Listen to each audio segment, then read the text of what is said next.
this deal and not say anything? You're unbelievable. You're unbelievable. With a boldly seasoned leg and thigh, choice of fixin', a biscuit, and legendary iced tea, it's a deal so good it's worth repeating. So eat and repeat while it lasts. It's bow time. It's bow time. Dine in, drive through, or tap your favorite delivery app and have Bojangles come to you. Satisfy your craving for flavor right now with Bojangles 2-piece dinner. 2 pieces of Bojangles dark meat chicken, your choice of fixin', a biscuit, and iced tea for just $5.99. That's right, just $5.99 for limited time at participating Bojangles. What are you waiting for? When you're hungry, it's always bow time. Paid for by government.com. Have you heard? A recent stash of 1902 Morgan silver dollar coins has been found. These gorgeous 1902 silver dollar coins are as bright and shiny as the day they were struck, and less than 300 of these Morgan silver dollars are available. Coin experts are calling this an amazing opportunity for anyone interested in silver coins. Just call government at 1-800-806-1641, and you are guaranteed a mint condition 1902 Morgan silver dollar, featuring the iconic old mint mark of the New Orleans Mint, but with limited quantity. You must call now. These 1902 silver coins are still in uncirculated condition. That is 122 years of history you can hold in your hand. To learn more, call 1-800-806-1641. Call now and you'll receive a free American Coin Collector's Bonus Package, a $25 value free with every order. Call 1-800-806-1641 now to secure your 1902 Morgan silver dollars before they sell out. That's 1-800-806-1641. Organize easy. Organize tough. Customize your work truck or van with upfit solutions from Van Products. Steel and aluminum shelving, toolboxes, data files, cabinets, drawers, conduit carriers, ladder racks, everything safe and secure. Everything built as unbreakable as you by Adrian Steel. Backed by the best warranty in the business. 3 years, 36,000 miles. Everything custom installed by Van Products so you know it's done right. From a single work rig to a fleet, choose custom installed upfit solutions from Van Products. If only life had a remote control, you could pause or rewind. Well, life doesn't always give you time to change the outcome, but prediabetes does. Take the 1-minute risk test today at doihaveprediabetes.org. Brought to you by the Ad Council and its prediabetes awareness partners. This hour of the Triangle Sports Leader is powered by Ritchie Law Firm, injury lawyers. Ritchie Law is on top of it. Go to ritchielaw.com. That's ritchielaw.com. WCMC-FM HD1 Holly Springs. This is the Adam Gold Show on the North Carolina Sports Network. First off, Adam, to be sitting here saying that it's only been 4 years and they're talking about moving on. I mean, what are we doing? We have a coach who has made it to the national championship in his first year. We've had a coach who has won the regular season. He has already in 4 years been the coach of the year in one of the best conferences in the country. He's had an ACC player of the year. To your point, a close game away from making the Elite Eight, and there's no telling what could have happened after that. And we're talking about getting rid of him. He is the coach, and I think he's fit for the program. It was Joel Berry yesterday talking about Hubert Davis. There are people who are ready to move on. By the way, that's not the only Carolina in which fans, albeit a small percentage, are kind of done. Shocking. Hi. It's the Adam Gold Show. Hope everybody is well. I am Adam. That's Victoria. Unfortunately, there's so many fill in the blanks with that you presented. Yeah. It's baffling. It is. Absolutely baffling. I have a tortured relationship with Kane's Twitter. Yes. Yeah. You see all kinds. Yeah. Mm-hmm. I do see all kinds. I see the overly positive. I see the Chicken Little, the sky is falling negative. I try to interact. It's been a spell here. Mm-hmm. It's kind of funny when you've got the second best record in the Eastern Conference yeah. and everybody's losing their mind. Yeah. But hey, it's okay. We all have high standards. We're not the San Jose Sharks, okay? Let's calm down. Holy cow. All right. Well, we are going to talk about that. We'll talk to Rod Brind'Amour coming up in about 15 or so minutes. Canes are in Winnipeg tonight. But, yeah, Canes' Twitter is, are we going to have uncomfortable conversations? They've lost twice. Right. 2 in a row. Minnesota tonight.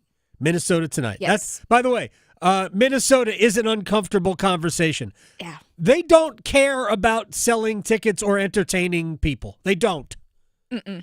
You know, I've always said this about what entertains. You know, go back in the day, Herb Sendek was the head coach at NC State, and fans complained about the offense. Never mind, the Princeton offense is what they were running, and it was more of a deliberate offense, but it was also one that was used by several NBA teams. And what I encourage people, that it doesn't matter what offense you run if you win. Now, if you lose and you run an offense that is more deliberate, well, then nobody wants to see that. Nobody wants to see a game with limited possessions and low scoring if you lose. But just ask Virginia fans. Man, it doesn't matter if you're boring the living daylights out of your fans if you win, because winning is exciting. Yeah. It just doesn't matter. Mm-hmm. Minnesota, here's what's strange. Minnesota was here about a month ago, the 4th of January. Best road record in the NHL. The best road record in the entire league. 20 wins on the road. They're under 500 at home. Mm-hmm. So not only do they play boring hockey at home, they don't even win. They're not great. They're underdogs. I just looked it up because I was curious. Well, the Hurricanes are going to be favored against almost every team because the way the lines work is they're very analytic based. Mm-hmm. So the Hurricanes to the analytical community look like, oh my gosh, how do they not win every game? They're like minus 190 right now. The Hurricanes? Yes, I know. I know. Okay, then. That's what I said. I'll be buying us a win tonight, people. Yeah, we're already thinking about our bets. I'll be buying us a win tonight. I tried Tuesday. Yeah. I tried to buy us a win Tuesday. I know. So, and I've been pretty good with that. Yeah. I've been pretty good at donating money so the Carolina Hurricanes could win. For the greater good. Yes. So I will be happy to do that again tonight. All right. We got about, 10, 12, 13 minutes of stuff to do before Rod Brind'Amour joins us for a hot minute. And I will start by reminding you all, I should have done this before. YouTube.com/Adam Gold Show, YouTube.com/999 The Fan. You can jump into the chat. You can send us funny messages. Tomorrow we're going to have to do Super Bowl, some Super Bowl trivia. Oh, Maybe we'll make a game of it. I like it. Right? I like games. I'll see if I can come up with a prize or something for somebody. I see where our friends Tim and Dennis have a contest about betting. Right. They have a trophy they pass back and forth. Yeah. We need to have a contest. We should. I like it. Do you think anybody would want an Adam Gold bobblehead? Oh, yeah. No way. Yes, Gosh, absolutely. No way. I don't know if I can part with it. Would it be wearing like some kind of soccer uniform? No. I'm trying to think I think I'm wearing just a polo. I think I'm wearing like a 99.9 The Fan polo. Yeah. I know. I like it. Nobody wants that. and frankly, I'm not sure I could steal it from my own house. All right, let's get to this. What did we all wake up to today? Two things. When we woke up, depending on when you wake up, I don't know, but I woke up pretty early. It's still dark out.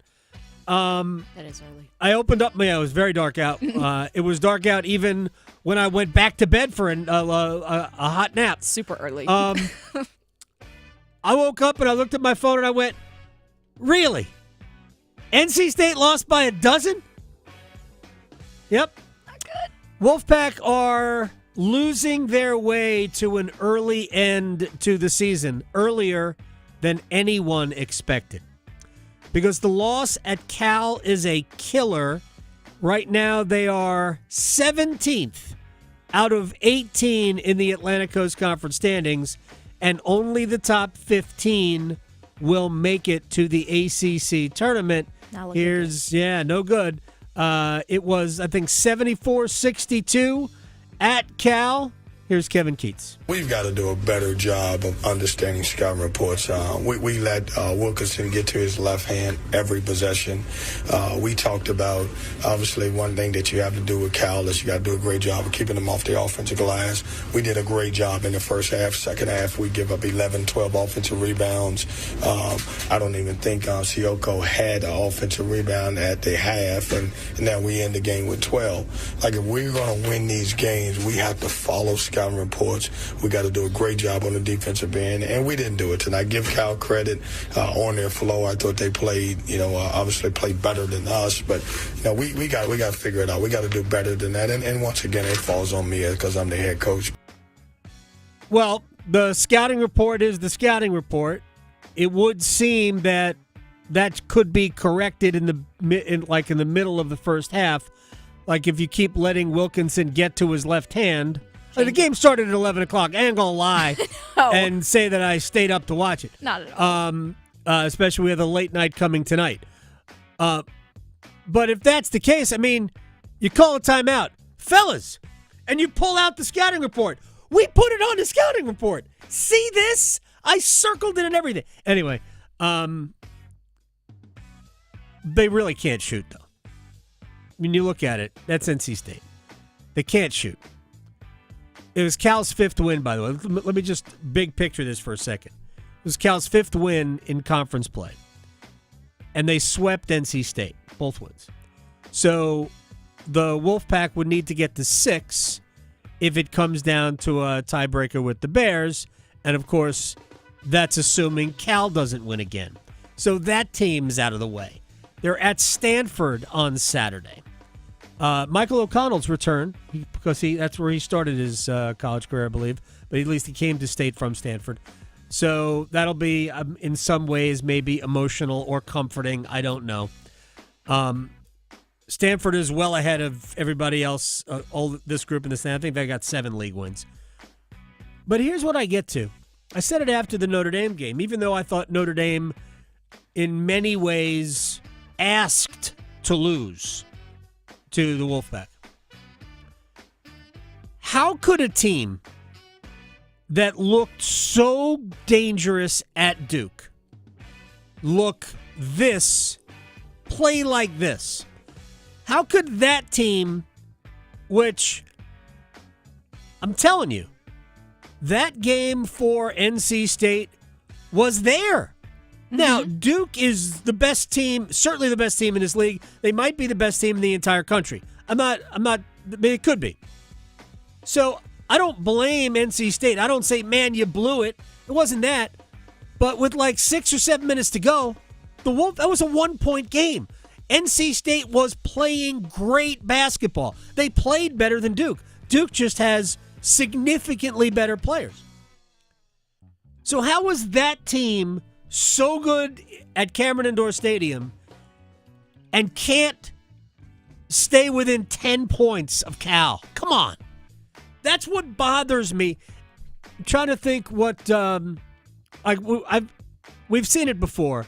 A team will be play nondescript basketball or hockey, whatever the sport is. And all of a sudden you'll beat a good team and it makes some people excited. As a coach, it would make me mad. Mm-hmm. Why can we do that? And but we not can't elsewhere. And we can't do this. Yeah. See, I was going back and forth with our friend Nada.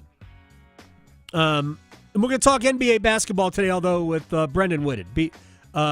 Brendan's going to join us, talk about the Hornets trade. The other story we haven't gotten to just yet, and I'm going to get to it in a sec. And I said, there's no excuse for them being 2-9 in this league. You won at Florida State to open the open conference play. Florida State's not bad. They're not awesome, but they're not bad. You went to Florida State and you won that game. They've lost 7 in a row. And now, because of the way they are performing against teams that, frankly, they're at least they're equal. Yeah, they should definitely be getting wins. I don't I look at their remaining schedule and I go, I don't see 3 more wins. No. And 4 ain't going to cut it. No. They're going to miss the... I can't fathom an ACC tournament where NC State is not there. Especially after last season. Yeah, again, last year was, unfortunately, a fluke. Yeah. It was fun. Mm-hmm. It was a great run, and nobody will ever take those banners down. ACC champions, Final Four. Those banners are staying up there forever, and the fans, I saw them there. I saw them. Where was the Final Four last year? It was Arizona, right? Yes. Totally forgot. Arizona and Houston, to me, are the same. We should never go there. No offense. I mean, I know been State either, so I'll take your advice. Yeah, it's the same. It's the same setup. It's terrible. The arena's nowhere close to downtown. It's no good. So that was great, but it was a complete. Like, how many times in a row can you roll snake eyes? Yeah, catch lightning in a bottle. It was crazy. This is no good. I think Kevin Coates is a good coach. Kevin Keats, whatever I'm trying to say. I think Kevin Keats is a good coach. He proved it that he could coach basketball. That team should not be 2-9. No, I'm sorry. Not in this league. Not this year in this league. The basketball in the ACC is bad. Even the good teams, other than Duke. Again, Duke is a separate entity. Louisville, I think Louisville's the second best team in the league. They went to Georgia Tech and lost. Georgia Tech now has 2 great wins. Tech has beaten Louisville in Atlanta, and they won at Clemson. Man, it's frustrating. Frustrating watching Wolfpack. All right, to pro basketball. Again, this happened late night. I didn't see it until this morning. We just talked to Nada earlier last week, about the Hornets building around LaMelo Ball, maybe Miles Bridges, Brandon Miller, who's been hurt, and Mark Williams. They traded Mark Williams to the Lakers. Lakers needed a big man after trading Anthony Davis. So they pick up Mark Williams. Hornets get a good player, Dalton Connect. First-round pick, 17th overall, can shoot it, size, all of that. Really good player. A good part of their core. But this has been like a 10-year search for a big man. Williams was averaging 16 points and 10 rebounds. He's like 22 years old. Yes, he has an injury history. He's only been available for less than 40% of Charlotte's games since he's been drafted. But this is not a comparison to the player, but look at what Joel Embiid was available for with Philly his first few years in the league. Well, he's hurt again. But still, Philadelphia got some pretty good run out of Joel Embiid, including an MVP. And again, I'm not comparing the two players. I'm just saying sometimes, especially as guys come out younger and younger and younger, and they play more ball as teenagers than maybe they ever played, maybe waiting on Mark Williams would be worth it. They decided they weren't going to wait. The Lakers believe they can win if they got an athletic big man who could run the floor and go to the rim. And that's what they're getting in Mark Williams, and I don't know what the Hornets are doing. I don't know what they were doing. All right, one more thing before we say hi to Rod Brind'Amour. I was a little surprised at the outcome because even though it was an easy win over Carolina on Saturday for the Blue Devils, in terms of, I mean, they didn't cruise in the game. They played hard, and when you are that locked in with an emotional game because it is a rivalry and it is Duke Carolina, and that is different from other rivalries, I expected the Blue Devils to be a little bit flat. Yeah, no. Not flat. Cooper Flagg took it easy. They didn't ask him to do a ton. He only had 11 points, 5 rebounds, 2 assists. He hit every category. Tyrese Proctor was excellent. Con Knipple was great. Isaiah Evans was good. I mean, they were awesome. They did a bunch of the scoring. But for me, this game really was about Malik Brown, his return to Syracuse. Only had 6 points, but he had 8 rebounds, 3 steals. He was all over the place. And Sion James, who had 10 points, 4 assists, and 3 steals. Duke had 12 steals as a team. 12 steals as a team. It was impressive. They had 6 blocks.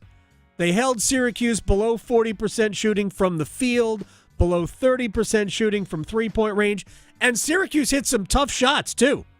Syracuse hit some really tough shots. I felt like Tyrese Proctor at one point, as he was defending, I forget which Syracuse player it was, like, man, they keep hitting turnaround fadeaways on me. I feel like I'm doing a good job. I thought Proctor did do a good job defensively. But, man, Duke was great offensively, but their defense really won this one. Here's John Shire. Look, they have dangerous players that can go off, and Starling obviously has shown he's very capable. And I thought our guys, just the discipline, and I think they're finding something of how much fun it is to play defense together. And there's levels to this. We're going to have to continue to improve and continue to get better. But our guys, I just love the team effort and what we did. I mean, Syracuse hung around a little bit, but, man, it just shows you. Again, Syracuse, they do have some guys, no bigs that are really dynamic. They have some size. They had two big players, but honestly, this was a defensive clinic by the Blue Devils. We'll get to more on this game. We'll get to more on the NBA trade deadline. Hurricanes are in Minnesota tonight against a Wild team that shut them out at Lenovo Center. It was a 4-0 game on January 4th. Their top line of Zuccarello, Boldy, and Marco Rossi were off the charts in that game.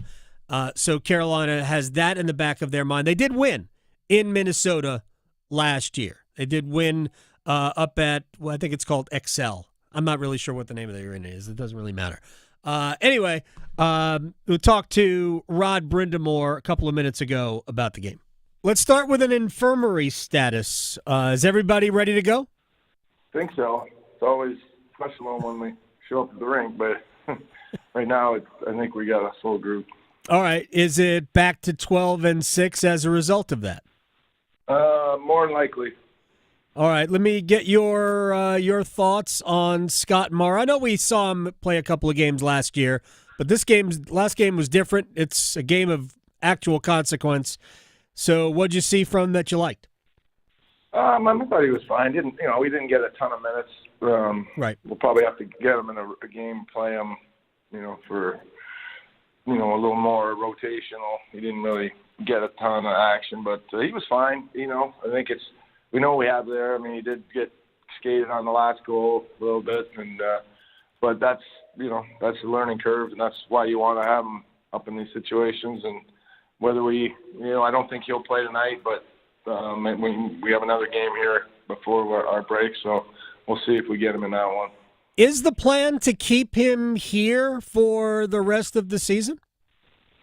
I don't think we have a plan. I think it was just we knew we had the day we're off too, and we wanted to take a look at him. We're certainly not going to not play him and have him sit around. I mean, that's not going to happen. So this is good to come up, and even if he sits for a couple games and watches and learns, that's good for him. But we need him playing on a regular basis. Yeah. So when Saturday's done, he goes back to the American Hockey League and he plays heavy minutes for the Chicago Wolves. How do you look at the power play? It scored. It didn't count. Yeah. But it scored. Does it matter that somebody on the power play scored? Well, yeah. I mean, that's how you get graded. We actually, if you say, okay, that was a goal, and then the next one we hit the goal post, ran and beat the guy. I mean, he'd be 2 for 2. Everyone's going, you got a great power play. So, it's tough to gauge the last little stretch because we really haven't had a lot of power play time. We've had 1 or 2, and the other night we had 1.5 because we took a penalty. Right, so that was we got to get in a little more rhythm.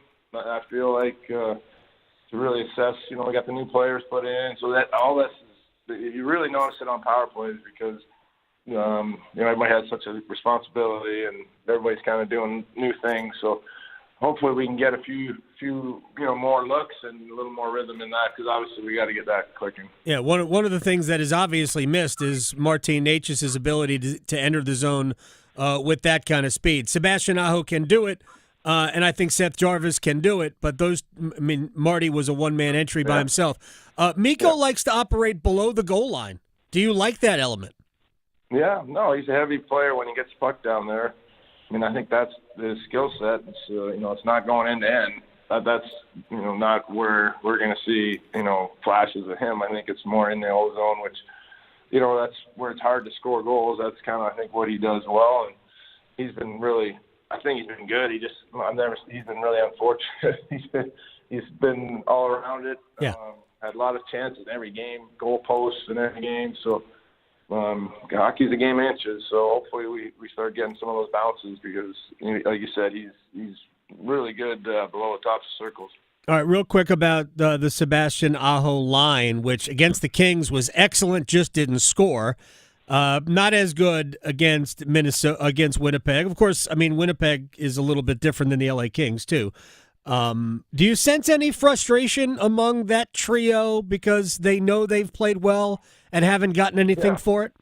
I think there's always frustration when you don't win and then don't score. So, but I think these guys also understand, like in every game they've had opportunities, and so that's what you want. If you're not getting opportunities, then you're really frustrated. I think it's these guys know if you continue to play like that and get your chances, the odds say you're going to start cashing in. So they certainly had a good game in LA. That didn't transfer. The other night was, really was an even game all the way around. It's just we didn't get, anything kind of going our way. So, tonight's a new night, and we'll see how it goes. All right, final thing, and this is about Minnesota. When you and I talked before the game in Raleigh, you said we have to be prepared to play one of those games. Like Minnesota plays a road game at home, right? That's the way they play. So what is the plan? What do your guys have to do tonight to be successful?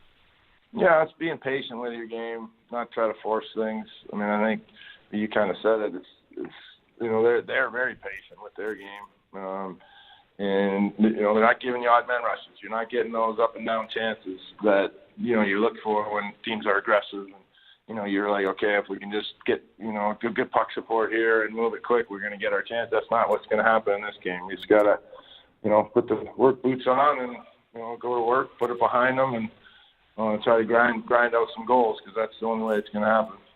All right, good luck against the Wild. We'll see you Saturday for the final game before the Four Nations tournament. You got it. Thanks, buddy. I'm looking forward to the Four Nations tournament. We had a staff meeting today, this morning. We always do on Thursdays.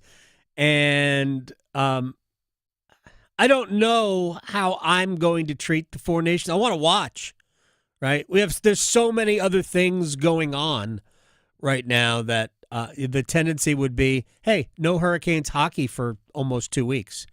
Maybe this would be time to get some sleep. Maybe you could sleep till the sun comes up. No, you can't do that. No, I can't. Can't do that. But there might be fewer late nights. I don't know. I haven't really figured out how I'm going to address it. But I am looking forward to the Four Nations tournament. Somebody asked me who am I rooting for. Interesting. We have 2 Hurricanes who play for Finland. I was going to say they're kind of scattered. Yeah, we have four players in the event. Aho and Rantanen. We've got Jarvis playing for Canada, and we've got Slavin for the United States. I could just we have 2 Finns. Mm-hmm. Most Finns might root for Finland. Right? Right? I've always loved watching the Finns play. The Finns and the Swedes have been my favorite teams to watch internationally. Yeah. So I haven't decided.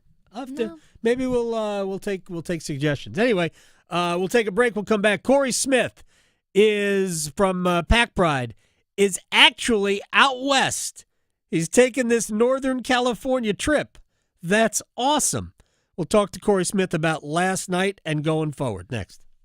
Serving it up hot and fresh every day. Adam Gold on the North Carolina Sports Network. Tonight's forecast calls for Hurricanes hockey. Now Svechnikov ties out front for Stoll. They score! The captain ties it at 2. Storm Watch with Adam Gold at 7. Puck drop at 7:30. Ball with the redirect. Here come the Hats! Stoll, the deflection out in front. Carolina 5-3. On your exclusive home for the Carolina Hurricanes, 99.9 The Fan. Don't go through another year with all that high interest debt. Let Loan Pronto wipe it all out now. Hey, it's Dennis Cox. Loan Pronto's Rapid Equity Loan makes it easy to pay off all your credit cards or tackle that 2025 home improvement project. Get cash in your pocket fast. No appraisals, no paperwork, no waiting. Loan Pronto's AI-driven tech gets you approved and funded in as little as 1 day. One client got $150,000 approved in under 24 hours. Paid off all their credit cards, 2 cars, and a personal loan, saving over $1,500 per month. With low fixed rates and lightning fast transfers, you can do it too. Consolidate debt, improve your home, take control of your finances. Imagine being credit card debt-free by this time next week. Don't wait. Call Loan Pronto now, 919-381-1760, or visit loanpronto.com. Get a free rate quote with no hard credit pull, 919-381-1760, loanpronto.com. Equal housing lender, NMLS 1661781, subject to lender approval, NMLSconsumeraccess.org. If you're 55 and up, T-Mobile has plans built just for you. 2 lines of unlimited for just $30 a line. That's a 45% savings compared to Verizon and AT&T. But don't just take our word for it. It's not just the savings that are great with our T-Mobile plan. There's all this value from all these other things that T-Mobile offers. T-Mobile has been such a savings for us. We love it. Switch today and get 2 free 5G phones like the Motorola Edge with Turbo Power charging that gives you power for the day in just 15 minutes. And customers 55 and up can get 2 lines of talk, text, and data for only $30 a line. Go to T-Mobile.com/choice55 to learn more. With AutoPay plus taxes and fees, plus $5 per line without AutoPay. Debit or bank account required. 45% off 2 lines versus AT&T Starter and Verizon Welcome. Plan benefits vary. Motorola Edge on us with 24 monthly bill credits and new line for well-qualified customers, plus tax and $35 per line connection charge. See details at T-Mobile.com. Motorola Edge requires 68-watt charger. Charger sold separately. Actual performance will vary based on usage and configuration. Hey everybody, Paul Eihander from 99.9 The Fan for FanDuel. It's Super Bowl 59 week, and there's no better way to make every play more exciting than with FanDuel Sportsbook. FanDuel makes it easy to place your bets and feel the thrill of every moment. Here's some of the fun bets in the app right now. Saquon Barkley to record 25-plus rushing yards each quarter. Either quarterback to catch a pass. Jalen Hurts to score an octopus. That's a touchdown and a 2-point conversion on the same drive. Or a big man touchdown. Any offensive lineman to hit pay dirt. Just place a $5 bet, and if you win, you'll get $200 in bonus bets. Download your app today or head to FanDuel.com/Paul and bet with FanDuel, official partner of Super Bowl 59. 21 plus and present in North Carolina. First online real money wager only. $5 first deposit required. Bonus issued as non-withdrawable bonus bets which expire 7 days after receipt. Restrictions apply. See terms at sportsbook.fanduel.com. Gambling problem? Call 877-718-5543 or visit morethanagame.nc.gov. When it comes to sending last-minute Valentine's Day gifts, nobody delivers like Target Circle 360. Get the perfect surprise delivered right to their door with Target Circle 360's unlimited same-day delivery on orders over $35. Start with a dozen red roses, then choose from our delicious assortment of favorite day candy and more. Crush your Valentine's Day celebration by sending something to everyone on your list. Only at Target. Restrictions apply. One Adam. Gold. One Adam. Gold. Was the hug because of the soft, fuzzy thing you're wearing? It's a comment. I'm a great hugger. People like to hug me. But yes, it's helpful when I'm soft and fuzzy. Is that a skill? It may be, yes. I think it is a skill. I think it is a skill. Yeah. You know who else gives really great hugs? Mike Meniscalco. Really? He is one of my favorite huggers. Yes. Every time I see him, he gives the best hugs. I'm going to try that at the next home game. Do it. The Adam Gold Show.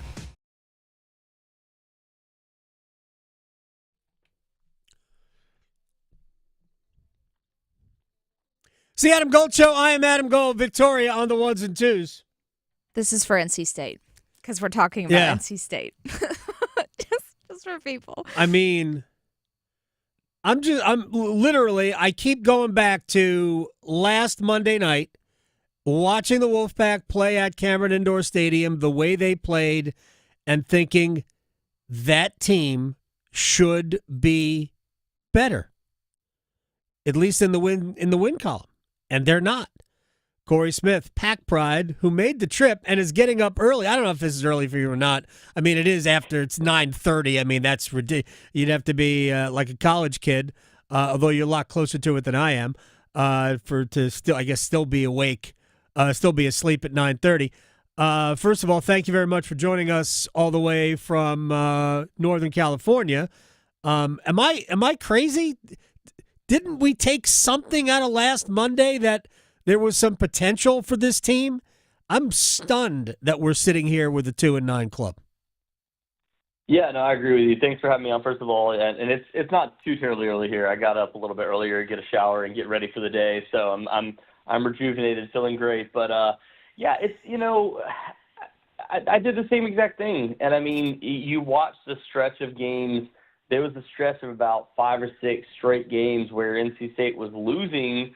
In losses, they lost games, but it was by almost a single possession every single time. And these last 2 games, against Clemson, against Cal, and both of them just came down. Obviously the Duke game got away from them at the very end, but these were 2 and 3 very winnable games for NC State against teams that were higher than them in the standings, and all of them just came down to, number one, consistency for NC State. You don't know who's going to be the most consistent player for you on a nightly basis. That happened to be Marcus Hill last night. He was down the previous 2 games. Dontrez Styles, who was your best player the last 2 games, goes 3 of 16 last night. So you just don't know who's going to be the guy on a nightly basis. And number 2, the fact that they're just not finishing games and not making shots down the stretch.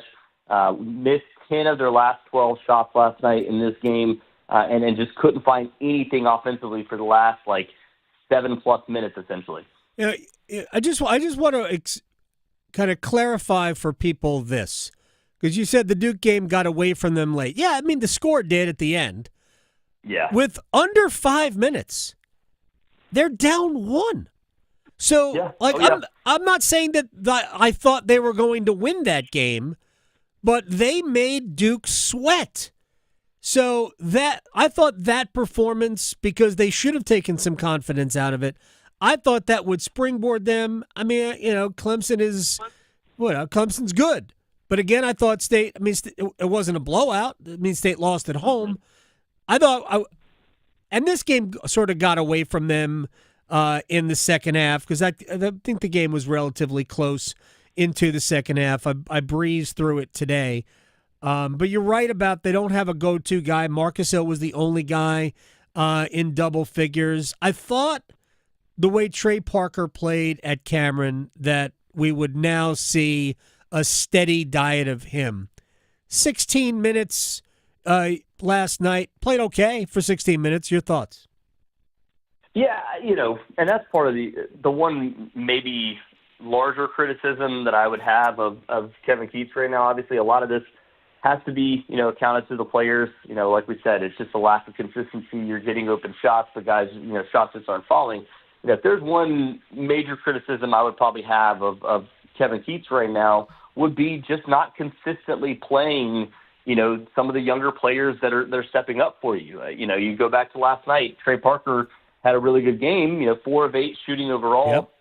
He was one of your bright spots out of maybe Ishmael Diouf, who was forced to play because Ben Middlebrooks was in foul trouble. You didn't have Brandon Huntley-Hatfield in this game.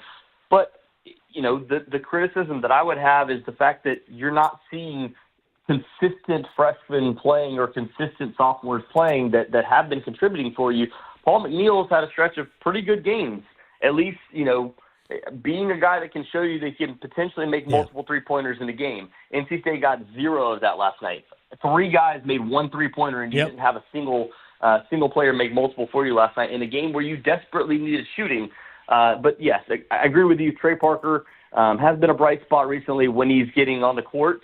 But part of the question mark right now is the fact that why aren't guys like Paul McNeil, Bryce Hurd potentially getting more minutes when it's clear that there needs to be more accountability from the older guys and maybe seeing some of these younger guys get some action because quite frankly, what else do you have to lose at this point? See, I totally agree with that. And then I keep going back to the game at Cameron Indoor Stadium because John Shire, I believe, after the game mentioned how impressed he was with Trey Parker. If you can perform in that moment, then you should be able to perform anywhere. That says something. I was a little shocked to see 16 minutes next to Parker. Look, we haven't seen a ton of Paul McNeil. We've been teased, I guess. I mean, we don't have to go back too many weeks to hear Kevin Keats say we're going to get Paul McNeil more involved here. Again, he really didn't play much. And now the bigger picture, Cory Smith from Pack Pride at @CorySmith on Twitter, is that we're sitting here 3.5 weeks from the end of the regular season. I think it's basically 3.5 weeks. And maybe a little bit long. No, 4.5 weeks. And they're going to have to find 3 wins somewhere on their schedule. Not that the schedule is daunting in the ACC, but they haven't beaten similar teams to these. They're on a 7-game losing streak. They're going to find at least 3 wins, maybe 4, to avoid missing the ACC tournament. So not that you've looked at the schedule. Stanford's not going to be easy. But what would that mean if they were to miss the ACC tournament? Yeah, I mean, I think that's, obviously worst case scenario. You look at the history of the ACC tournament, obviously, for NC State, last year was the first time that's ever been done, winning 5 games in 5 days. And obviously you needed some desperation from that team to be able to, get over the hump and get to that point. And really, I mean, I go back to that. I just remember talking to guys in the locker room after the Louisville win, and they're just like, all we needed was, a win. I mean, they came into that with, if I remember correctly, 4 straight losses, going into that, and needed 4 straight wins just to get to the ACC championship game, and ended up beating UNC in that one to, send them to the NCAA tournament, and the rest was history. But, this is a team right now that needs a win in a major way just to be able to kind of get back into this thing, because they've been so close in so many games to give you kind of that glimmer of like, all right, this team is capable of doing at least good things, at least being a 500 team in ACC play by right now. But right now you're 1 loss away from guaranteeing that you'll be 500 or worse in ACC play for a second straight year and third time in the last 4. But right now I'm looking at it, and I agree with you. I think Kevin Keats talked about earlier this week again and saying, this is extremely important to us to get to that point, to just get to the ACC tournament. There's a couple opportunities ahead for you. Boston College at home, Georgia Tech on the road potentially, but Georgia Tech has shown that they're a quality team that can compete. Yep. Miami to close out the season on the road, but those are the 3 teams right now that are at or below your level. And Miami is the only team that's worse than NC State right now in the ACC, and Boston College is tied with them at 2-9. Those are really the only opportunities you have of teams that are at or worse in the ACC than you. So they've got to find ways to get a win at Stanford, at home against Louisville, at UNC, at home against Wake Forest, on the road to Syracuse, at home against Pittsburgh. Those are the other games, and those are teams that have at least, been a winning program right now in ACC play, or, shown that they're competitive down the stretch. I think of, Georgia Tech. I think of Syracuse. They're not great teams, but they've been ultra competitive here recently in ACC play, with the exception of Syracuse against Duke, obviously. That was a blowout. So Cory Smith from Pack Pride is joining us. He's out in Berkeley. He'll be at the You'll be at the Stanford game on Saturday, correct? Yes, sir. That's what a great trip. All right, before I let you go, and I just said a little bit ago, and I said before you came on, I mean, I think we know Kevin Keats can coach. That's not really the issue here. But he's been here a while. It hasn't gained tons of traction with the fan base. And if they were to miss the ACC tournament, is it more damaging or is it just embarrassing? Can I just say yes on that? I mean, it's damaging it's damaging for what Kevin Keats has tried to rebuild. As you mentioned, year 7, yes, you've had some good years. You've made the NCAA tournament, this first year and obviously last year and then the previous year. That's 3 out of 7 or 3 out of 6 years coming into this one, which, is not great, but there's been reasons for a couple of the other ones. You really needed this year to, just make the NCAA tournament, be a good enough team, prove that, hey, we can be competitive outside of just a miracle run at the end, and this team has not been anywhere close to that. So it's damaging from that standpoint that if you were hoping to enter this offseason and be able to rebuild this roster again, which is what they're going to have to do, you're going to lose at least half of your roster because 6 players are already maxed out after this year as far as graduates or seniors, right? And you're not going to have them back. You needed to have, at least the backing of your fan base to say, hey, we need to go out and rebuild this roster one more time to get us back to the NCAA tournament. And you're, again, nowhere close. You're closer to being that 21-22 team that finished with the most losses in NCAA history and potentially missing out on the first NCAA tournament or ACC tournament in NCAA history than you are to even getting close to, above 500 right now. From hosting the ACC tournament at the beginning to being the first of the old guard to miss the 15-team ACC tournament would be mind-blowing to me, even though we know that over the last 25 or so years, it hasn't been what NC State fans grew up with. I get it. It's not been the same year in, year out. You're part of the mix at the top of the league like you were for most of the 50s, 60s, 70s into the 80s. I get it. It's not the same. It's not the same NC State for whatever the reasons are. But it would still be jarring, I think, to not be part of the ACC tournament. And I don't know if there's any if it leaves a mark that lasts for a while. Cory Smith. Enjoy the trip, man. I've heard there's wine country out there. I don't know if you're interested. Yeah. Well, it's raining out here today, so we're trying to find some indoor stuff to do today. But, we're planning out a few trips for the next couple of days before we cover another game against Stanford. Last thing I'll say to you, man, as far as this team is concerned, just find a purpose.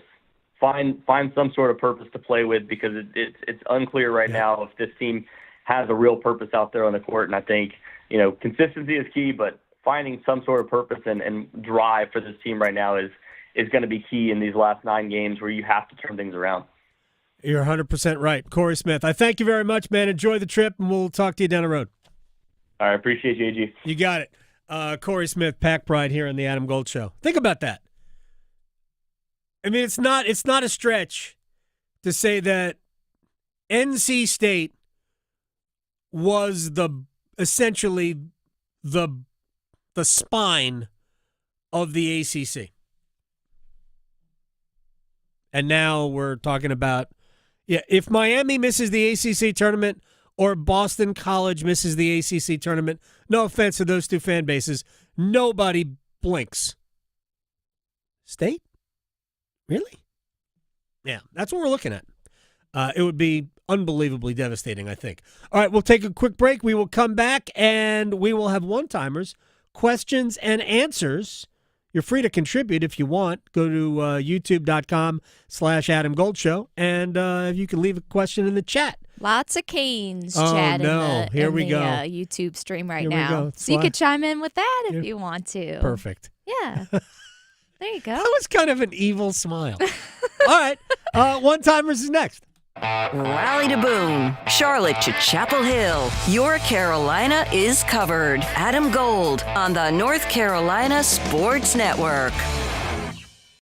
The North Carolina Department of Health and Human Services is looking for people age 21 or older to volunteer in long-term care facilities. Community Advisory Committee volunteers help residents and their families advocate for the needs of individuals living in long-term care facilities, such as nursing homes, assisted living facilities, and family care homes. Volunteers must complete orientation and training to become designated and certified representatives of the Long-Term Care Ombudsman Program. Visit ncdhhs.gov/aging to find your county's Ombudsman. Adam Gold here from my friends at FanDuel, America's #1 sports book, and it doesn't matter if you're backing the Chiefs or soaring with the Eagles, FanDuel has yet another way for you to win big during Super Bowl 59, because FanDuel has put together 2 different parlays that feature an exclusive profit boost. Let's say you think the Chiefs are going to win, their quarterback's going to throw for over 225 passing yards. That's yours. You get a bigger payout if it hits. It's that simple. FanDuel.com/AGS. Claim your exclusive profit boost today. FanDuel.com/AGS for Super Bowl 59 on America's #1 sportsbook. 21 and over and present in North Carolina. Opt-in required. Bonuses issued as non-withdrawable profit boost tokens. Restrictions apply,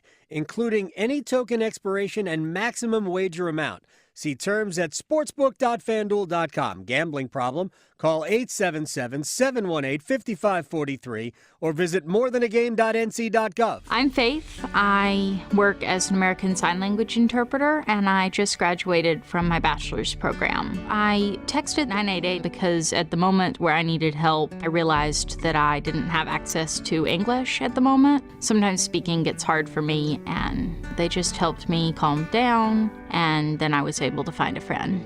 It's free, and you can get in touch with people who are trained to help through all sorts of crises.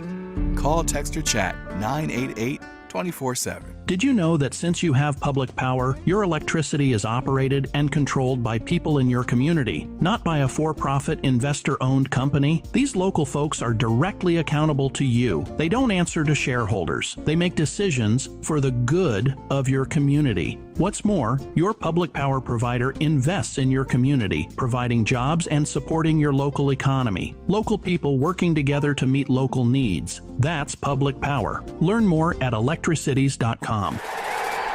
As fall championships begin, the Governor's Highway Safety Program would like to remind you to buckle your seatbelt when traveling home from today's events. Whether you're driving out of town or across town this holiday season, wearing a seatbelt is your best defense against injury or death in a crash. During the busiest time of travel, prioritize your safety and buckle up. Every seat, every time. And remember, click it or ticket. It's the law. This message brought to you by the North Carolina High School Athletic Association and the Governor's Highway Safety Program.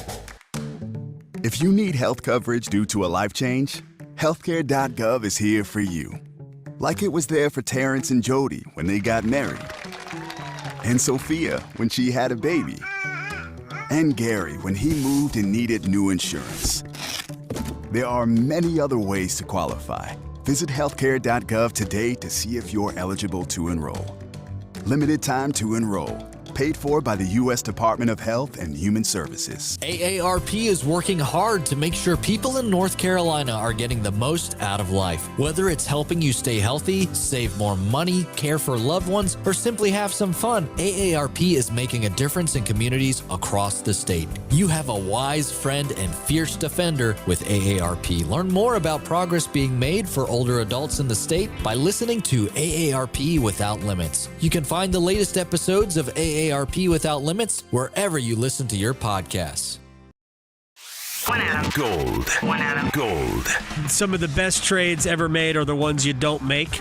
Again, I'm sure that there are tons of stories like that. Kind of like a relationship. Sometimes the best ones are the ones that you didn't go out with. Like that person that you tried to, and then you see them 10 years later and you're like, oh, dodged a bullet. So you sound like you've been there. Maybe. Yeah. Yeah. The Adam Gold Show.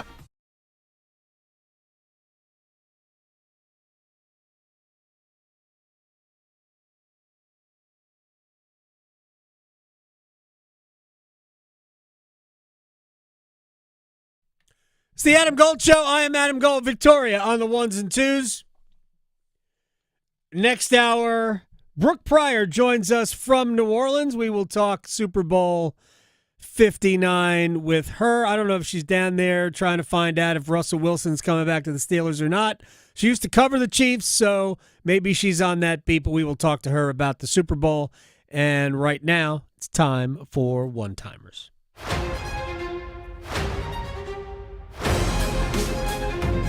All right. Well, looking at our YouTube stream, we did have a couple of people ask some direct questions. So, WM said, what should the Canes target this trade deadline? They would personally like to see a trade for a better power play. And I get it. Yes. I agree. I went on a pretty sizable rant. First of all, targeting this trade deadline, there's no target unless they get an injury between now and then. I still believe that they could use a veteran defenseman as an insurance policy, but not one that's going to play and supplant anybody that they've got. I don't know if Scott Morrow changed any minds about him being part of the mix going forward this year. I don't think so, but it was certainly nice to see him play last night. And as Rod said, there are 2 more games before the Four Nations tournament, and he goes back to the American Hockey League. So that would be my guess. And if the goaltending doesn't get better, but we're not going to know because we only have 2 more games. So I don't think there really is a target. Okay, well, sticking with Kane's topic, also some people in our YouTube stream are talking about tonight's game. And one individual said that they hopefully see Eric Robinson in on the first line. Another said maybe Taylor Hall. So do you see any of these adjustments happening? No, I don't think they're going to change lines. I think they're going to stay with Aho, Rantanen, and Blake. Svechnikov, Kotkaniemi, and Hall. Stahl, Martinook, and Jarvis. And then Jaska comes back in with Roslovic and Robinson. I don't think they'll change lines at all. All right, moving on to a topic that I'm excited for. Brian from YouTube said, any thoughts on baseball being a week away? That's right. Yay. Yeah, the Mets signed Pete Alonso yesterday to a 2-year deal. It's actually really a 1-year deal with an option. But Mets signed Pete Alonso. That's cool. What? Polar Bear Pete. Polar Bear's back. Mm-hmm. I'm excited. I'm excited for the start of baseball. I know State fans are excited for the start of baseball season. Oh, yeah. Soon. Yeah. Right? They're definitely, that's where we're at now. Next week. State is looking for that. Next week. Yeah, very excited for the start of baseball season. Yeah, exactly. Well, and we have a newer one on the YouTube stream from Logan. Are teams allowed to practice during the break, or do they just get time off if they're not playing in the Four Nations? Not allowed to practice until the end of the break. So everybody is off. And that's 2 weeks off is a lot. Right, so I'm going by what the All-Star break rules would be. Toward the end of the break, teams can get back together and practice. But that will be when the guys who are in the Four Nations tournament are taking a little time off. So you'll be practicing without those players. But toward the end of the break, but not until then. Okay, well, and last but not least, going back to our Canes, because they are in Minnesota tonight taking on the Wild. So what do you want to see from this team to grab a win against the Wild? Can we score a goal? Seriously. And by the way, we're talking about the Hurricanes who got shut out. Minnesota's last 2 games, they were shut out in 6-0 in Ottawa, 3-0 in Boston. Somebody's going to score a goal and win this game, I think. I guess it's possible that neither team may score and it goes to a shootout. Just play the game. Just play your game. That's what I want to see. Serving it up hot and fresh every day. Adam Gold on the North Carolina Sports Network. Hey, it's Adam Gold from my friend Gordon Miller. Miller Lending, Kildare Farm Road in Cary, home of the original no closing cost mortgage. Save you money, save you thousands of dollars. Speaking of saving thousands of dollars, good thing his favorite football team didn't make the big game. Probably the same for you. See what 2-star hotels are going for down in Nolens? Yeah, about $1,000 a night. If you are one who would like to save thousands of dollars by not paying closing costs, that probably isn't your ticket. Anyway, Miller Lending, home of the original no closing cost mortgage, allows you to keep thousands of dollars in your pocket on the off chance that your favorite team does make the big game. And then when you refinance, free of charge, and lower your monthly payment, you'll be able to buy dinner. Miller Lending on Kildare Farm Road in Cary. Again, home of the original no closing cost mortgage. MillerLending.com online. Miller Lending is an equal housing lender. NMLS ID 2502146. It's bow time. A leg and thigh dinner from Bojangles for just $5.99. Leg and thigh dinner from Bojangles for just $5.99. So crispy. So crispy. And juicy. And juicy. So much flavor. So much. Stop it. What are you doing? What, you expect me to get this delicious deal and not say anything? You're unbelievable. You're unbelievable. With a boldly seasoned leg and thigh, choice of fixin', a biscuit, and legendary iced tea, it's a deal so good it's worth repeating. So eat and repeat while it lasts. It's bow time. It's bow time. Dine in, drive through, or tap your favorite delivery app and have Bojangles come to you. Satisfy your craving for flavor right now with Bojangles 2-piece dinner. 2 pieces of Bojangles dark meat chicken, your choice of fixin', a biscuit, and iced tea for just $5.99. That's right, just $5.99 for limited time at participating Bojangles. What are you waiting for? When you're hungry, it's always bow time. This is Super Bowl 59. Get in on the action at DraftKings Sportsbook, an official sports betting partner of Super Bowl 59. Scoring touchdowns, it's key to hoisting the Lombardi Trophy, and you can score big by betting on them at DraftKings Sportsbook, the #1 place to bet touchdowns. Ready to place your first bet? Try betting on something simple, like a player to score 6. Go to the DraftKings Sportsbook app and make your pick. New DraftKings customers can bet $5 to get $200 in bonus bets instantly. Download the DraftKings Sportsbook app and use code TIMD. That's code TIMD for new customers to get $200 in bonus bets instantly when you bet just $5. Only on DraftKings, the crown is yours.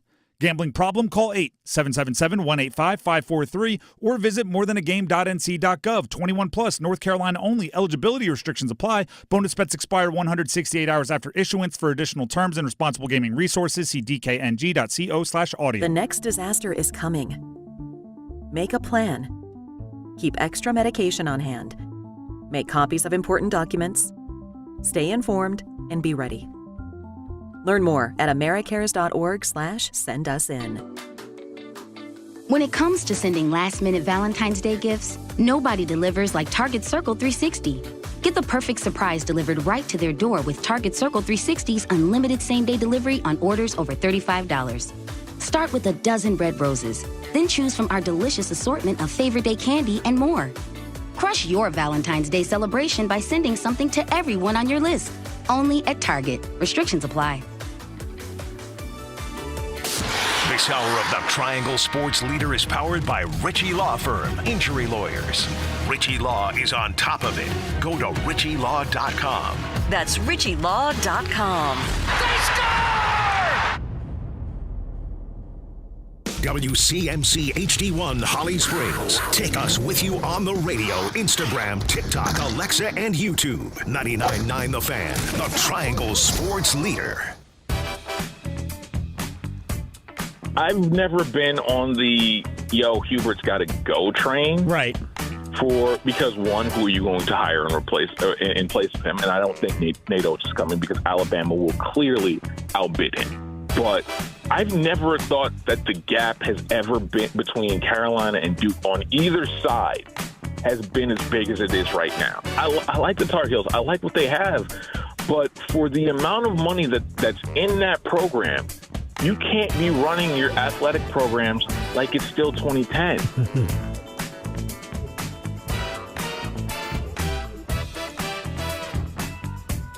It's the Adam Gold Show. I'm Adam Gold. This is Kanata Edwards from, I think it was Monday, talking about modernizing the UNC basketball program, which they admitted Monday night to needing to do. And Hubert Davis talked at length about the positions he was going to hire. And we had that conversation yesterday with Chip Patterson a little bit. And Joel Berry joined us. Look, there's not one factor.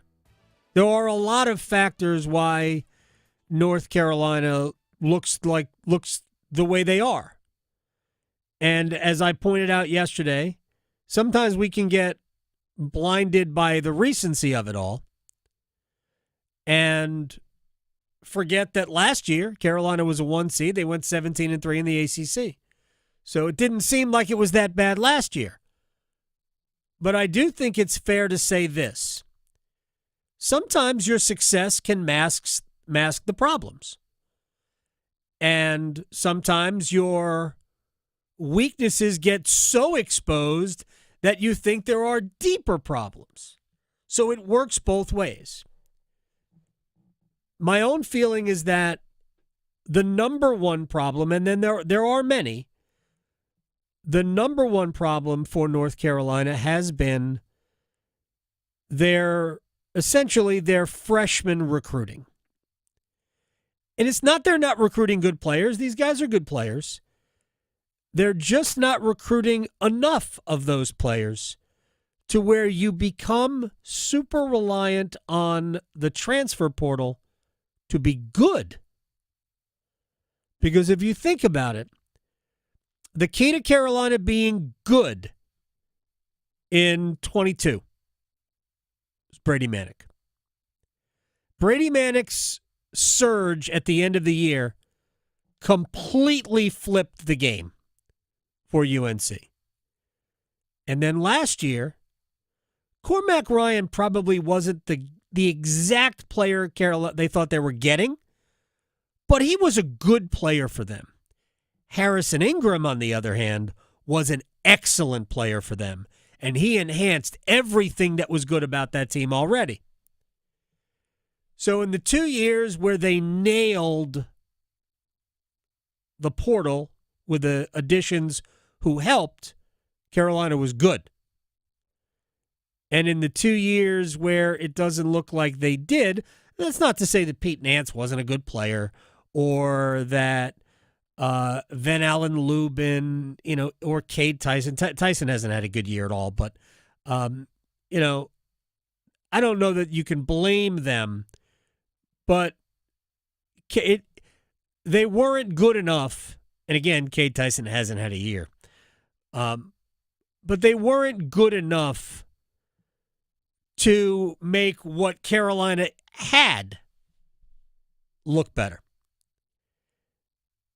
And Duke hasn't nailed the portal until this year. Think about what Duke did not kill it in the transfer portal until this year. The last year they missed. They needed to add. So after Derek Lively gave them all this defense, they needed to hit the portal last year and didn't. They tried, but they didn't land anybody. And it was noticeable last year. This year, Duke hit three Grand Slams. All three are additive players. In fact, watching the game last night, you're amazed that Malik Brown was ever allowed to leave Syracuse. I'm like, how do you let that guy walk out the door? Sion James, I get it, from Tulane, but how does Syracuse allow Malik Brown to walk out the door? Anyway, if you have a better foundation of high school recruiting, and again, this is not to say Carolina's players aren't good. They are good. Ian Jackson, Drake Powell, really good. But that's two of really three, and Brown, the other kid, doesn't really play. Duke brought in, 6, 7 players, and all but Darren Harris play. I mean, Patrick Ngongba doesn't play a lot, but he can play, and he's getting some run. That, to me, is the difference. It starts with freshmen, high school recruiting, and I think Duke has been way ahead of Carolina in that regard. Way ahead. You can't get everybody, but Duke has gotten the guys they've wanted. And it shows. Uh-huh.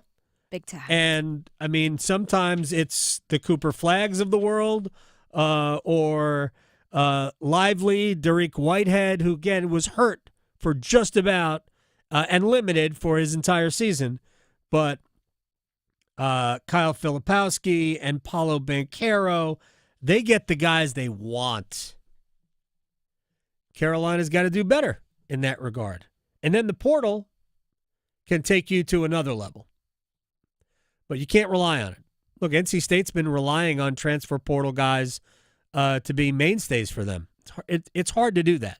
Now, they've had, at times, like you recruited Terquavian Smith And you're like, okay, that guy's a star level player, and that's great. And then you bring in guys to play with him, and now you've got something.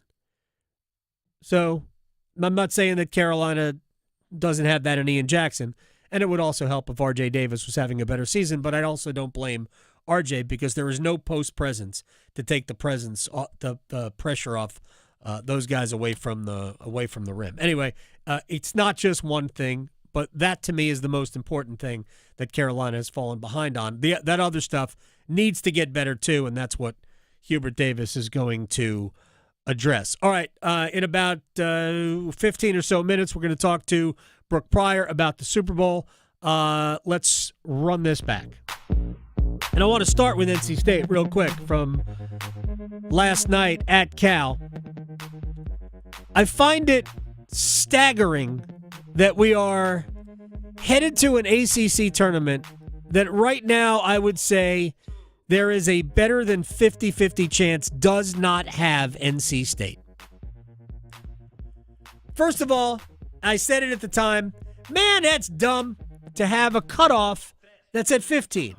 If you're going to have a cutoff, and I get it, the cutoff should be 16 because that just makes more sense, right?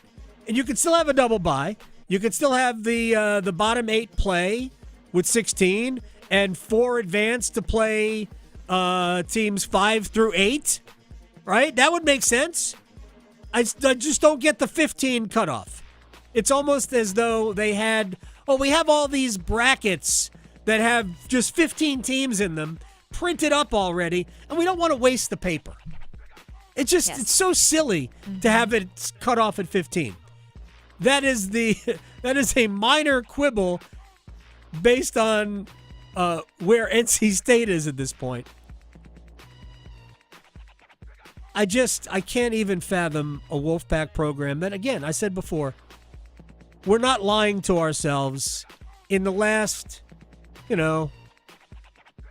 35 years or so, hasn't been the same. I get it. Did we have a question the other day in One-Timers? How long does it take a program to not be...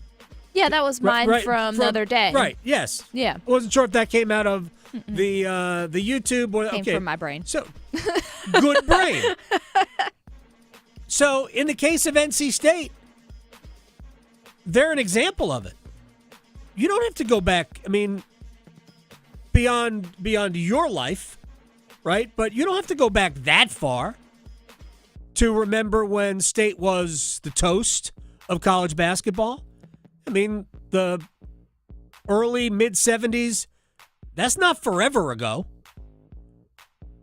And even into the 80s with the Valvano teams.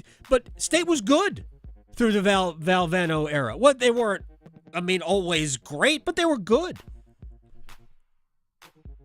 And boy, those years, it's hard to believe that we would go back and say, man, Herb Sendek really had it going.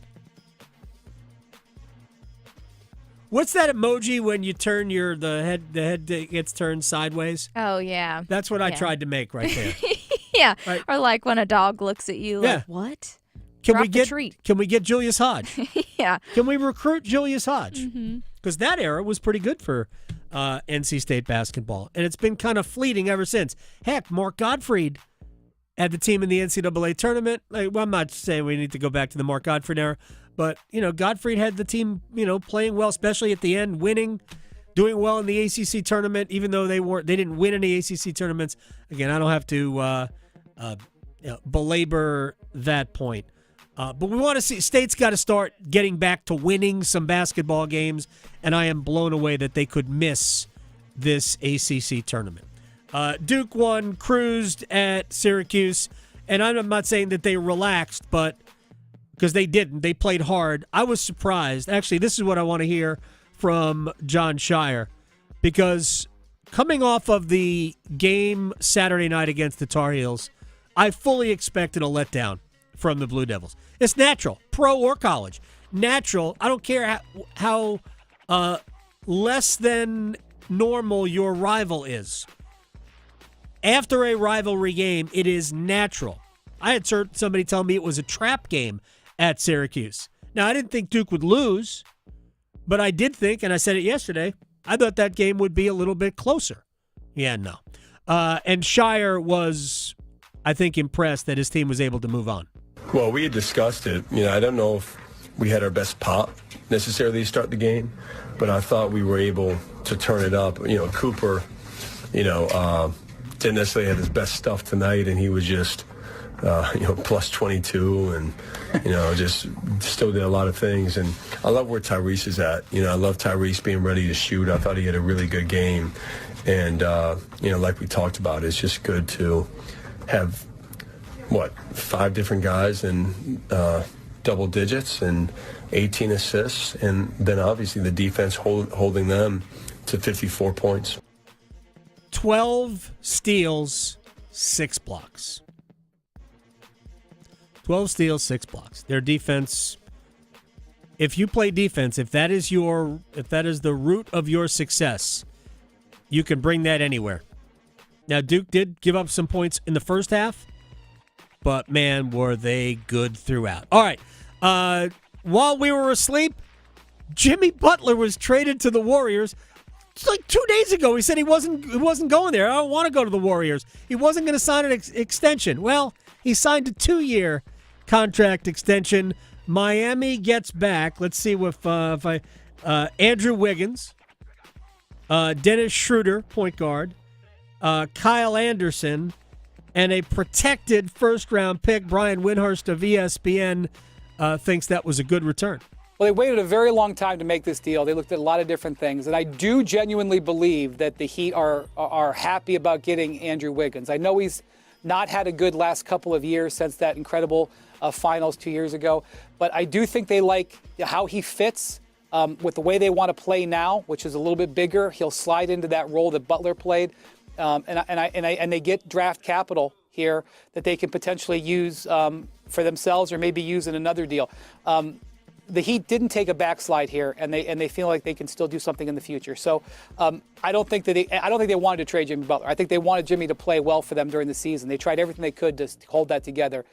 This deal isn't a home run deal, but it's a solid deal, and I think the Heat will live to fight another day. Okay, now if Jimmy Butler was going to play, if Jimmy Butler was playing all season long and playing well, Miami wouldn't have traded him. But even if he were playing well all season and still had told Miami that, look, I want to get traded, they would have gotten a lot more than this. But when you take everything into consideration that he wasn't playing at all, the fact that they received any useful pieces plus a first-round pick, and you have to receive money back in the deal to make it work, because as much as anything, the NBA trades are salary cap trades. Miami made out great here. So good for them. A couple of other trades. We haven't brought it up here. Mark Williams from the Hornets to the Lakers for Dalton Connect and Cam Reddish, plus a 2031 first-round pick and a pick swap in 2030.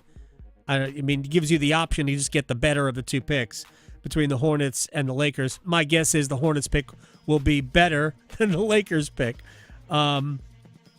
Williams, but now they have to go out and find a big man. So they traded the big man of the future for a very good prospect in terms of Dalton Connect. So not even going to lie. But, man, that if Mark Williams hits, he's only 22. They could look back on that, and that's a terrible trade. Brandon Ingram went to Toronto for Brian Brown. Was it Brian Brown or Bruce Brown?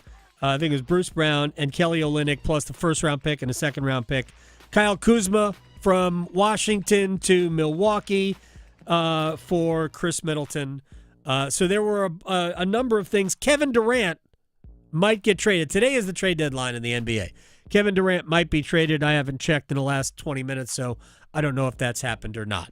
I do know that the Chiefs are going for a three-peat, and Brooke Pryor from ESPN is there, and we will talk to Brooke about Super Bowl 59 and the Chiefs and the Eagles next. Raleigh to Boone, Charlotte to Chapel Hill. Your Carolina is covered. Adam Gold on the North Carolina Sports Network. Tonight's forecast calls for Hurricanes hockey. Now Svechnikov ties out front for Stoll. They score!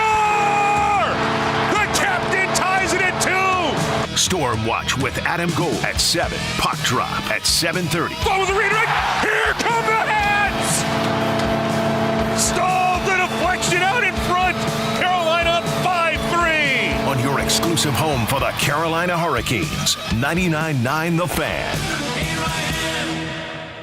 Who you going with in Super Bowl 59? Are you going with the Chiefs for 3 in a row? Or are you flying with the Eagles to pull off a minor upset? Either way, America's #1 sportsbook, FanDuel, has something special for you to make it even more profitable, if you will. They have put together 2 parlays that feature an exclusive profit boost. One for the Chiefs, which deals with passing. One for the Eagles, that deals with running. And yes, that makes sense, right? FanDuel.com/AdamGold. FanDuel.com/AdamGold. Claim your exclusive profit boost today. FanDuel, official sports betting partner of Super Bowl 59 and America's #1 sportsbook. 21 and over and present in North Carolina. Opt-in required. Bonuses issued as non-withdrawable profit boost tokens. Restrictions apply, including any token expiration and maximum wager amount. See terms at sportsbook.fanduel.com. Gambling problem? Call 877-718-5543 or visit morethanagame.nc.gov. Why pay more for prescriptions? Stop overpaying and start saving with SingleCare. It's easy. Find your prescription on singlecare.com, show the coupon at the pharmacy, and start saving. SingleCare works at pharmacies nationwide and is completely free to use, whether you have insurance or not. So the next time you fill a prescription, check SingleCare to make sure you're getting the best price. Take control of your prescription costs. Go to singlecare.com or download the free app today. What would you do with an extra $75,000 right now, or even a couple $100,000? If you own a home, you can get that money in less than a week with Loan Pronto. Hey, it's Dennis Cox. Loan Pronto is the leader in quickly converting your home equity into cold, hard cash. You can pay off all your credit cards or start that home remodel. Loan Pronto has several easy options to let you access the cash from your home. There's virtually no paperwork, no cumbersome process, no junk fees, and often no appraisal. Listen, the average homeowner now has over $300,000 in equity. That's your money. Use it. One client got $150,000 out and paid off all their credit cards, 2 car loans, and a personal loan, cutting their monthly expenses by $1,500. You can get approved in as little as 1 day. So act now with no hard credit pull up front. LoanPronto.com, 919-381-1760. Get the money you need for anything. 919-381-1760, LoanPronto.com.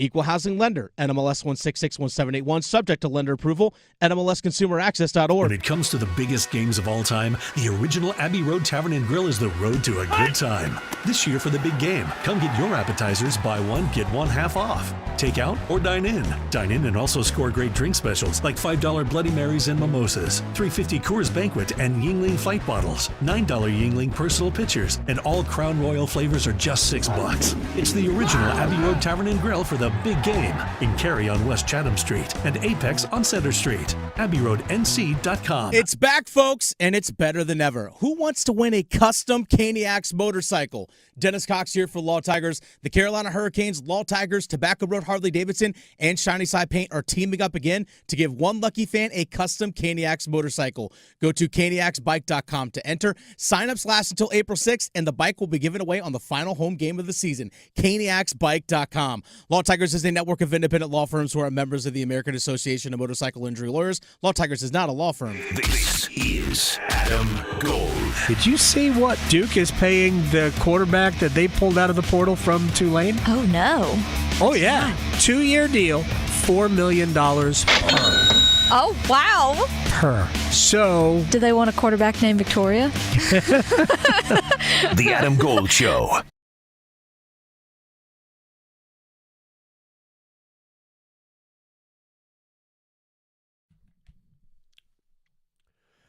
It's the Adam Gold Show. I am Adam Gold. It's the Eagles and the Chiefs. Chiefs trying to do something that has never been done to win 3 consecutive Super Bowls. We've had 3 in 4 years.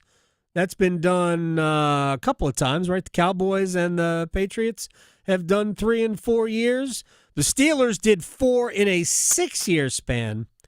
The Chiefs are trying to do 3 in a row. Steelers 1-2, took 2 years off, 1-2. I believe the Patriots won 3 out of 4.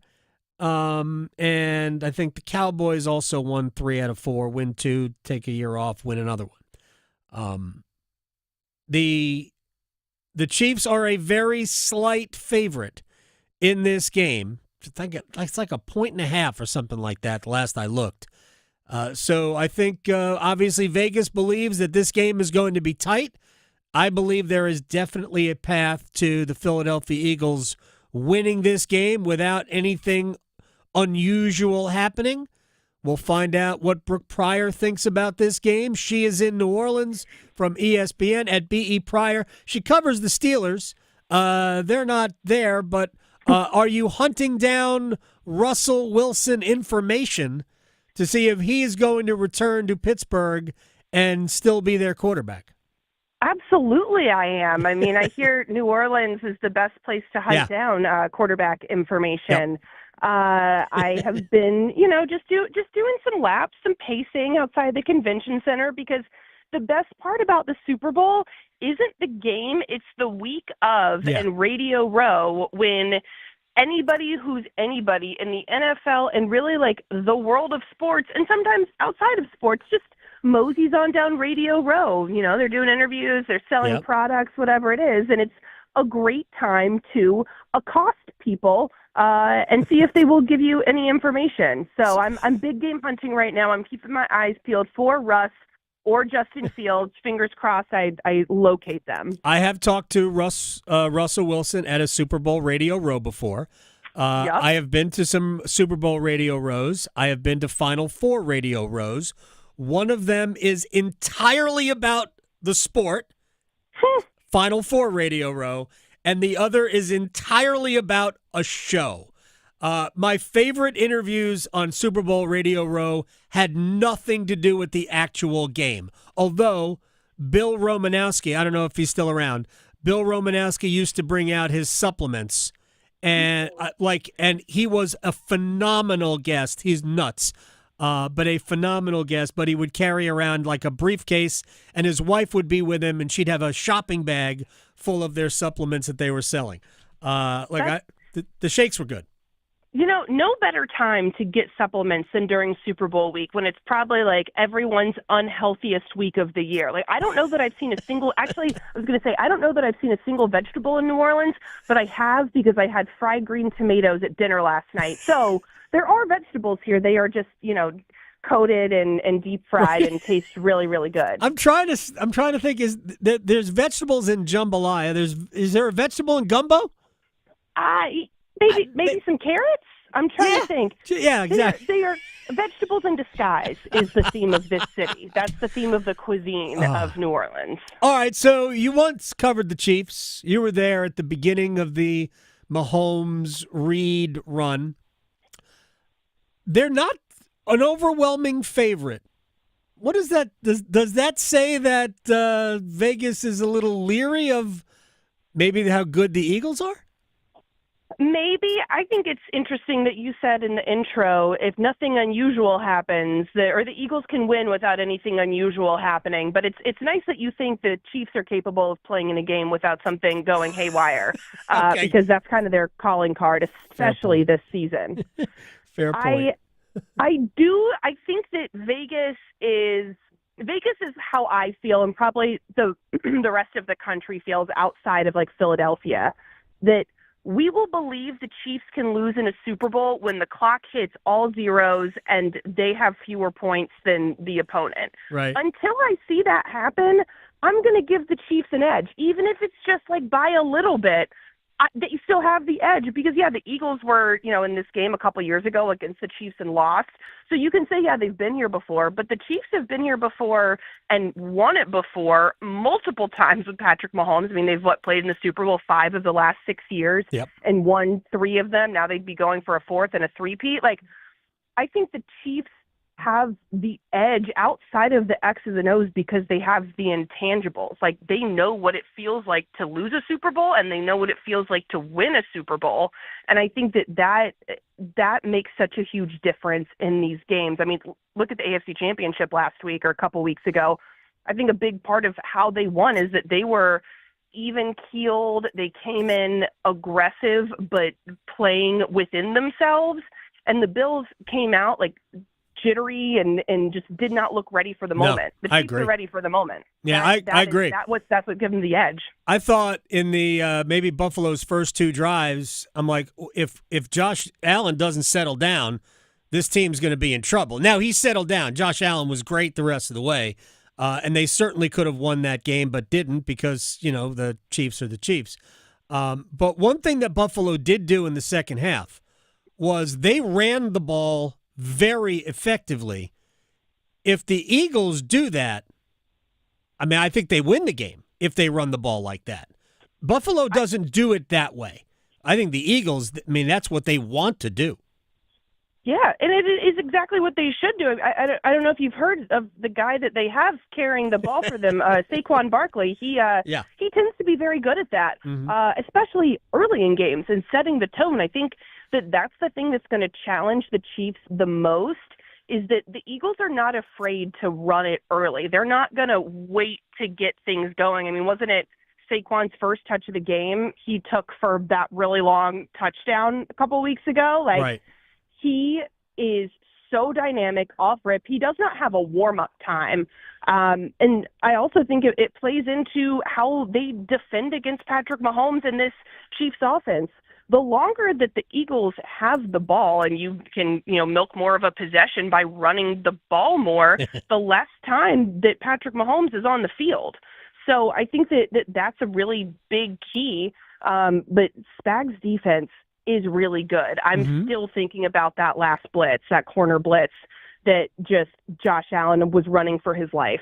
And I think, too, someone made the point to me the other day that the Eagles are probably still thinking about the last time they played the Chiefs in the Super Bowl, and the Chiefs just dominated them in their goal line offense, and the Eagles' goal line defense was atrocious. So I'm sure the Eagles are thinking we cannot have bad goal line defense this time. We cannot let them do the same things they did that time. Andy Reid is 15 steps ahead, thinking about an entirely different way to beat this Eagles team, thinking that they're probably thinking about the last time that this game happened. That's the thing about Andy Reid is he is such a great tactician and game planner. The man is a mad genius. So I don't know that I'm ready to give Nick Sirianni a mad genius title quite yet. and that's why Reid's record is ridiculous when he's got an extra week to prepare. Coming off a bye or, obviously going to a Super Bowl, their only Super Bowl loss with Patrick Mahomes has been to Tom Brady. And, of course, the Chiefs, we forget, the Chiefs were missing both starting tackles in that game. They had no chance to protect Mahomes in that Super Bowl. They got really blown out by Tampa Bay. All right, it's because I agree with you that Steve Spagnuolo is amazing as a defensive coordinator. So here's the way I have twisted my own brain into believing that this is a game this is the Philadelphia's game plan. Because Kansas City is good. I would have to assume that Spagnuolo is going to try to take away Barkley and Hurt running the ball. You have to, right? Mm-hmm. So does Philly throw with success against Kansas City? I would take a look back at the Eagles-Steelers tape. Now, the Chiefs have a much better secondary than the Steelers have, but remember going into that Eagles-Steelers game, the talk was that Jalen Hurts and his receivers aren't on the same page. A.J. Brown is upset. Devontae Smith is upset. And they absolutely sliced and diced the Steelers defense up by throwing the ball a lot. And that then opened everything else up.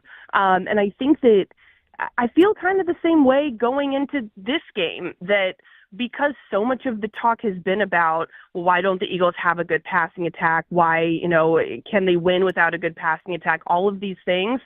I think this is a game where maybe they do come out throwing, even though conventional wisdom would say, run the ball, give it to Saquon. He's going to set a tone early. I could see them trying to change it up, change the pace a little bit early. But I still think, like, Saquon's going to have a significant impact on this game. But it would not surprise me to see them lean more into the pass game, which everyone thinks is a weakness. See, this is where I've been doing a Super Bowl prop bet every day since we knew what the matchup was. My first 2 prop bets were A.J. Brown plus 90 receiving yards and I like that. A.J. Brown plus 3,200 to win the Super Bowl MVP. Now, I got criticism, and I get it. You know, if the Eagles throw the ball successfully, Jalen Hurts is the one throwing it, so chances are the quarterback's going to be the MVP. But in that game, because I'm glad you brought it up, Brown and Devontae Smith each had more than 100 receiving yards and a touchdown. Mm-hmm. And yes, that could be I know how good Barkley is, and I know how good Hurts is with his legs, and Hurts' one weakness would be if you force him to throw. But obviously against Pittsburgh, that didn't work as well that strategy didn't work as well for the Steelers. And I do think that's what Spagnuolo is going to make him do. He's going to try and make Philadelphia a throwing team. And then you throw Dallas Goedert into the mix, and they've got 3 pretty dynamic weapons. Yeah, I think that a sneaky prop bet. I don't know what the odds are, but Dallas Goedert is scoring the first touchdown of the Super Bowl. Could be a really fun one. I would think that has a pretty good payout if you hit on it, and it's not out of the realm of possibility. No, and I think the underrated part of this whole thing is how good Philadelphia's defense has been. Mm-hmm. And so much of this is going to be focused on Kansas City and, you know, what Taylor Swift is going to be wearing. I don't know. But I think the Eagles' defense might be the unit that determines this game.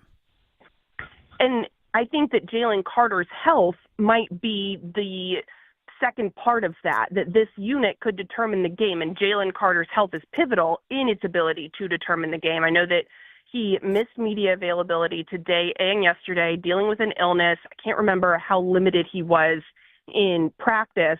But that is, I would keep an eye on that because he is a force on the defensive line, and he could really wreck the Chiefs' offensive line and get after Mahomes. And he is so good. And if they're missing him or he's not playing at full strength, I mean, I have to imagine like he's going to be on the field, but how effective is he going to be? You know, how much can adrenaline take over and carry you if you're, you know, a little bit weak because you haven't, you know, been able to practice. You're dealing with an illness. I would keep an eye on that. Do we know if a leave, cold, and sinus is against the NFL's substance abuse policy? You know, I do not know. It certainly isn't against the NFL reporter substance abuse policy because if it was, I would test positive frequently. Are you a fan as well? Especially this time of year. Look, I'm always trying new things. Dayquil is not always as effective as it used to be, so I'll mix it up. Sometimes I go with the Aleve. I'm a huge fan. Oh my God, I love talking to you. I can't even express how much fun I have talking to you. All right, give me how you think this is going to go, and I'll let you go back to stalking people on Radio Row. Oh, my favorite pastime. I believe my official score prediction that will be published on ESPN is I picked Chiefs 32, Eagles 29. I think it's going to be a close one. I think something wonky is going to happen, which is why I went with a wonky score. I think Mahomes will be MVP. Like, none of this is groundbreaking stuff, right? But again, until I see with my own 2 eyes until I see that he has lost and another team has, you know, there's green and white confetti coming down instead of red and yellow and gold, I'm not going to believe it. I'm not going to pick against the Chiefs. I'm not going to be trendy because I don't know. They've got voodoo magic and we're in New Orleans. So like, it's fitting. How many of your colleagues do you think are going to pick the Eagles? Ooh, well, we've got a couple like dyed-in-the-wool Eagles fans who were picking. So I think that's going to tip it a little bit. I would think maybe like 60-40 Really? Eagles. Wow. Maybe. I'm not positive. I didn't get a look at the pre-published who picked what. You know, we have to maintain integrity at ESPN and in looking at the picks. Brooke Pryor, a model of integrity. That's me. Thank you very much. At BE Pryor on Twitter. Enjoy the game. Enjoy Radio Row. Enjoy the gumbo. And we'll talk to you soon. Absolutely. Thanks for having me. Thank you. Brooke Pryor here on the Adam Gold Show. Always makes me just so much fun. I love Brooke. She's great. Yeah. I realize that I have in some ways been taught, how are the Eagles going to win this game? It's an easy path for Kansas City. Not that it's going to be easy to win. We know how they do it. They don't throw the ball deep anymore, although watch them flash Xavier Worthy deep down the seam or run some strange play and all of a sudden the tight end is open 25 yards down the middle, because they will do that. But for the most part, this is not a team that stretches the defense anymore. They don't send, Tyreek Hill down the sideline all that often. And even when they had Hill, they generally worked him underneath, got him the ball in space, and let him do crazy things after that. And they kind of treat Xavier Worthy almost like a gadget player. Like they don't send him down the field all that much. They try to get him the ball, whether it's on little even handoffs, but screen passes, just to get him the ball in some space because he's so fast. I don't think we're going to see them try to establish a running game because their running game hasn't been all that healthy. Kareem Hunt's been good, but I don't think they're going to try and do that to Philadelphia. We know what Philadelphia would like to do. Just hand the ball to Saquon Barkley, 28 times and win the game. But Kansas City has watched Philadelphia play, and I don't see them allowing that. Now, if Philadelphia can run it even as Kansas City knows it's coming and trying to stop it, and if Philly is successful at it, then they're going to score a lot of points, or at least they'll have the ball a lot. And that means Kansas City's offense will stay off the field, and we're talking about what could potentially be a low-scoring Super Bowl. But I think Kansas City's defense is too good to allow that. So this is where I started, 10 days ago, was the way I think this game plays out, and we'll talk more about it later. The way I think this game plays out is Philadelphia has to throw it to win, but they're good enough to do that. And when you've got Brown and Smith and Goddard, Gainwell out of the backfield is good. They've got enough to throw to. And Hurts, while if you make him throw it, it's not his strength, he's more than capable of beating you with his arm. And frankly, with I know he's dealing with some knee stuff from just getting banged up over the last few games. I mean, the arm might be the most healthy part of his body right now. So that's the way I've kind of trying to play that chess game in my own mind, where I know the thought is if Philadelphia wins, it's because Barkley and Hurts ran on Kansas City. And I actually think it's the opposite. I actually think if they win, it's because they threw the ball effectively. So that was the whole basis for my A.J. Brown love at the beginning of last week. I've got prop bets for you when we do our Place Our Bets segment. I've got a bunch of those. And everything has been about Philadelphia winning because I do think they're going to win. I think the Eagles are going to win this Super Bowl. And I think their defense, now I didn't know that Jalen Carter was sick. If it's the same thing going through this office. Oh, yeah, it's right? spreading. Right, yeah. Everyone we talk to, I say, be careful of the crud. Holy cow. But I know it went through the Hurricanes locker room. If it's the same thing, and I have no reason to believe it isn't, that if if it's the same thing, then he might be compromised for the game. And who's to know how many other players will be as well.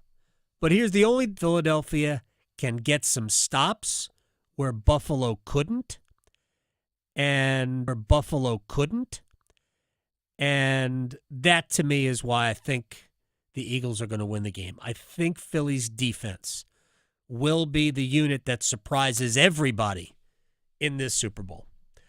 With that said, I will definitely be wrong because I'm always wrong. And I'll prove it to you when we place bets next.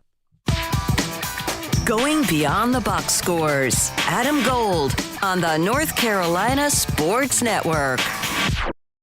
The North Carolina Department of Health and Human Services is looking for people age 21 or older to volunteer in long-term care facilities. Community Advisory Committee volunteers help residents and their families advocate for the needs of individuals living in long-term care facilities, such as nursing homes, assisted living facilities, and family care homes. Volunteers must complete orientation and training to become designated and certified representatives of the Long-Term Care Ombudsman Program. Visit ncdhhs.gov/aging to find your county's ombudsman.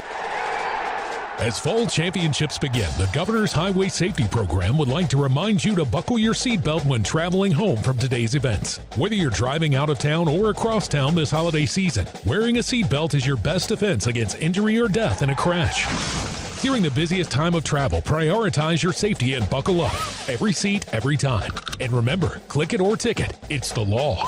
This message brought to you by the North Carolina High School Athletic Association and the Governor's Highway Safety Program. A crisis moment is any moment where you feel overwhelmed and as if you aren't able alone to handle what's happening. You don't have to be alone with that feeling. And when that feeling comes is exactly when you should reach out, you should get connected, and you should be in community.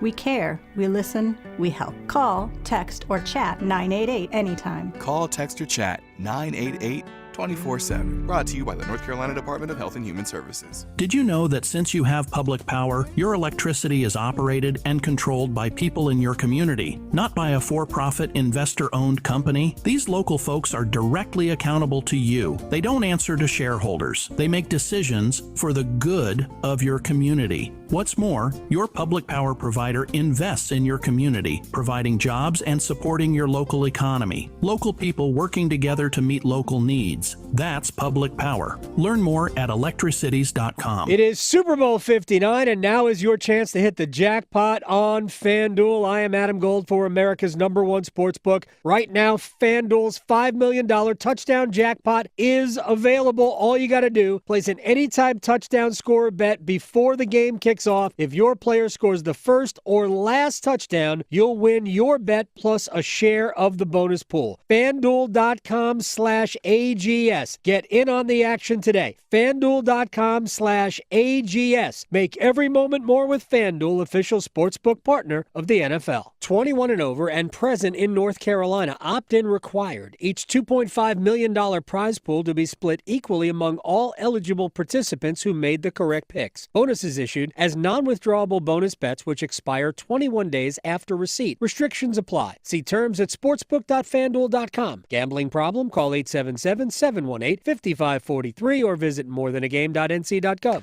If you recently lost health coverage due to a life change, healthcare.gov is here for you. Like it was there for Marcus when he lost his job, and Keisha when she turned 26 and lost her parents' insurance, and Elena when she went off Medicaid. There are many other ways to qualify. Visit healthcare.gov today to see if you're eligible to enroll. Limited time to enroll. Paid for by the U.S. Department of Health and Human Services. AARP is working hard to make sure people in North Carolina are getting the most out of life. Whether it's helping you stay healthy, save more money, care for loved ones, or simply have some fun, AARP is making a difference in communities across the state. You have a wise friend and fierce defender with AARP. Learn more about progress being made for older adults in the state by listening to AARP Without Limits. You can find the latest episodes of AARP Without Limits wherever you listen to your podcasts. This is Adam Gold. Did you see what Duke is paying the quarterback that they pulled out of the portal from Tulane? Oh, no. Oh, yeah. 2-year deal, $4 million per. Oh, wow. Per. So. Do they want a quarterback named Victoria? The Adam Gold Show.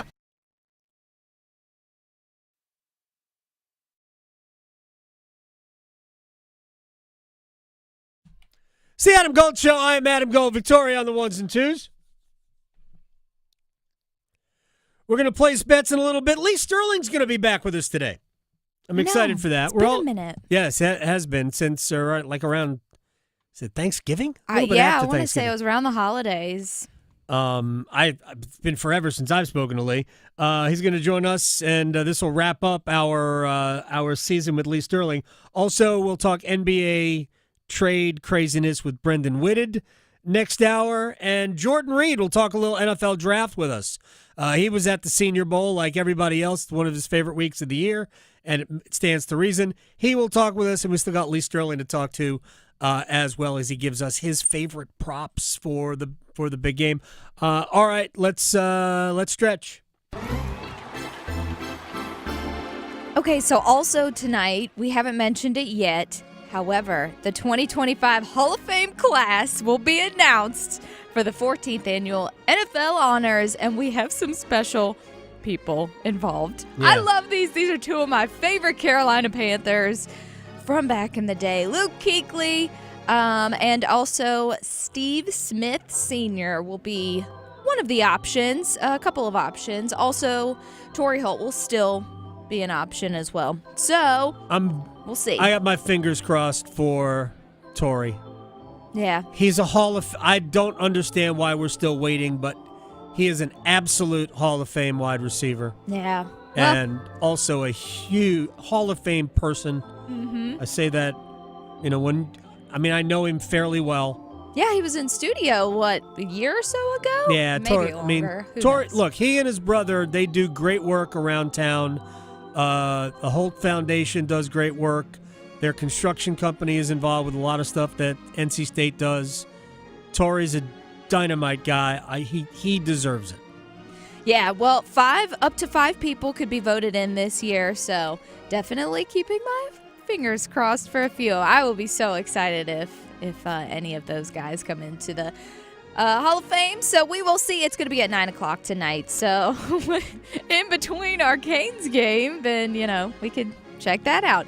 Also, I was looking because I did create my little menu for this weekend, Super Bowl menu, and none of these foods are on it, so maybe I'm just a weirdo, but There was a poll about how many people. There are 3,000 people across America, so it's really not a lot because it's spread out.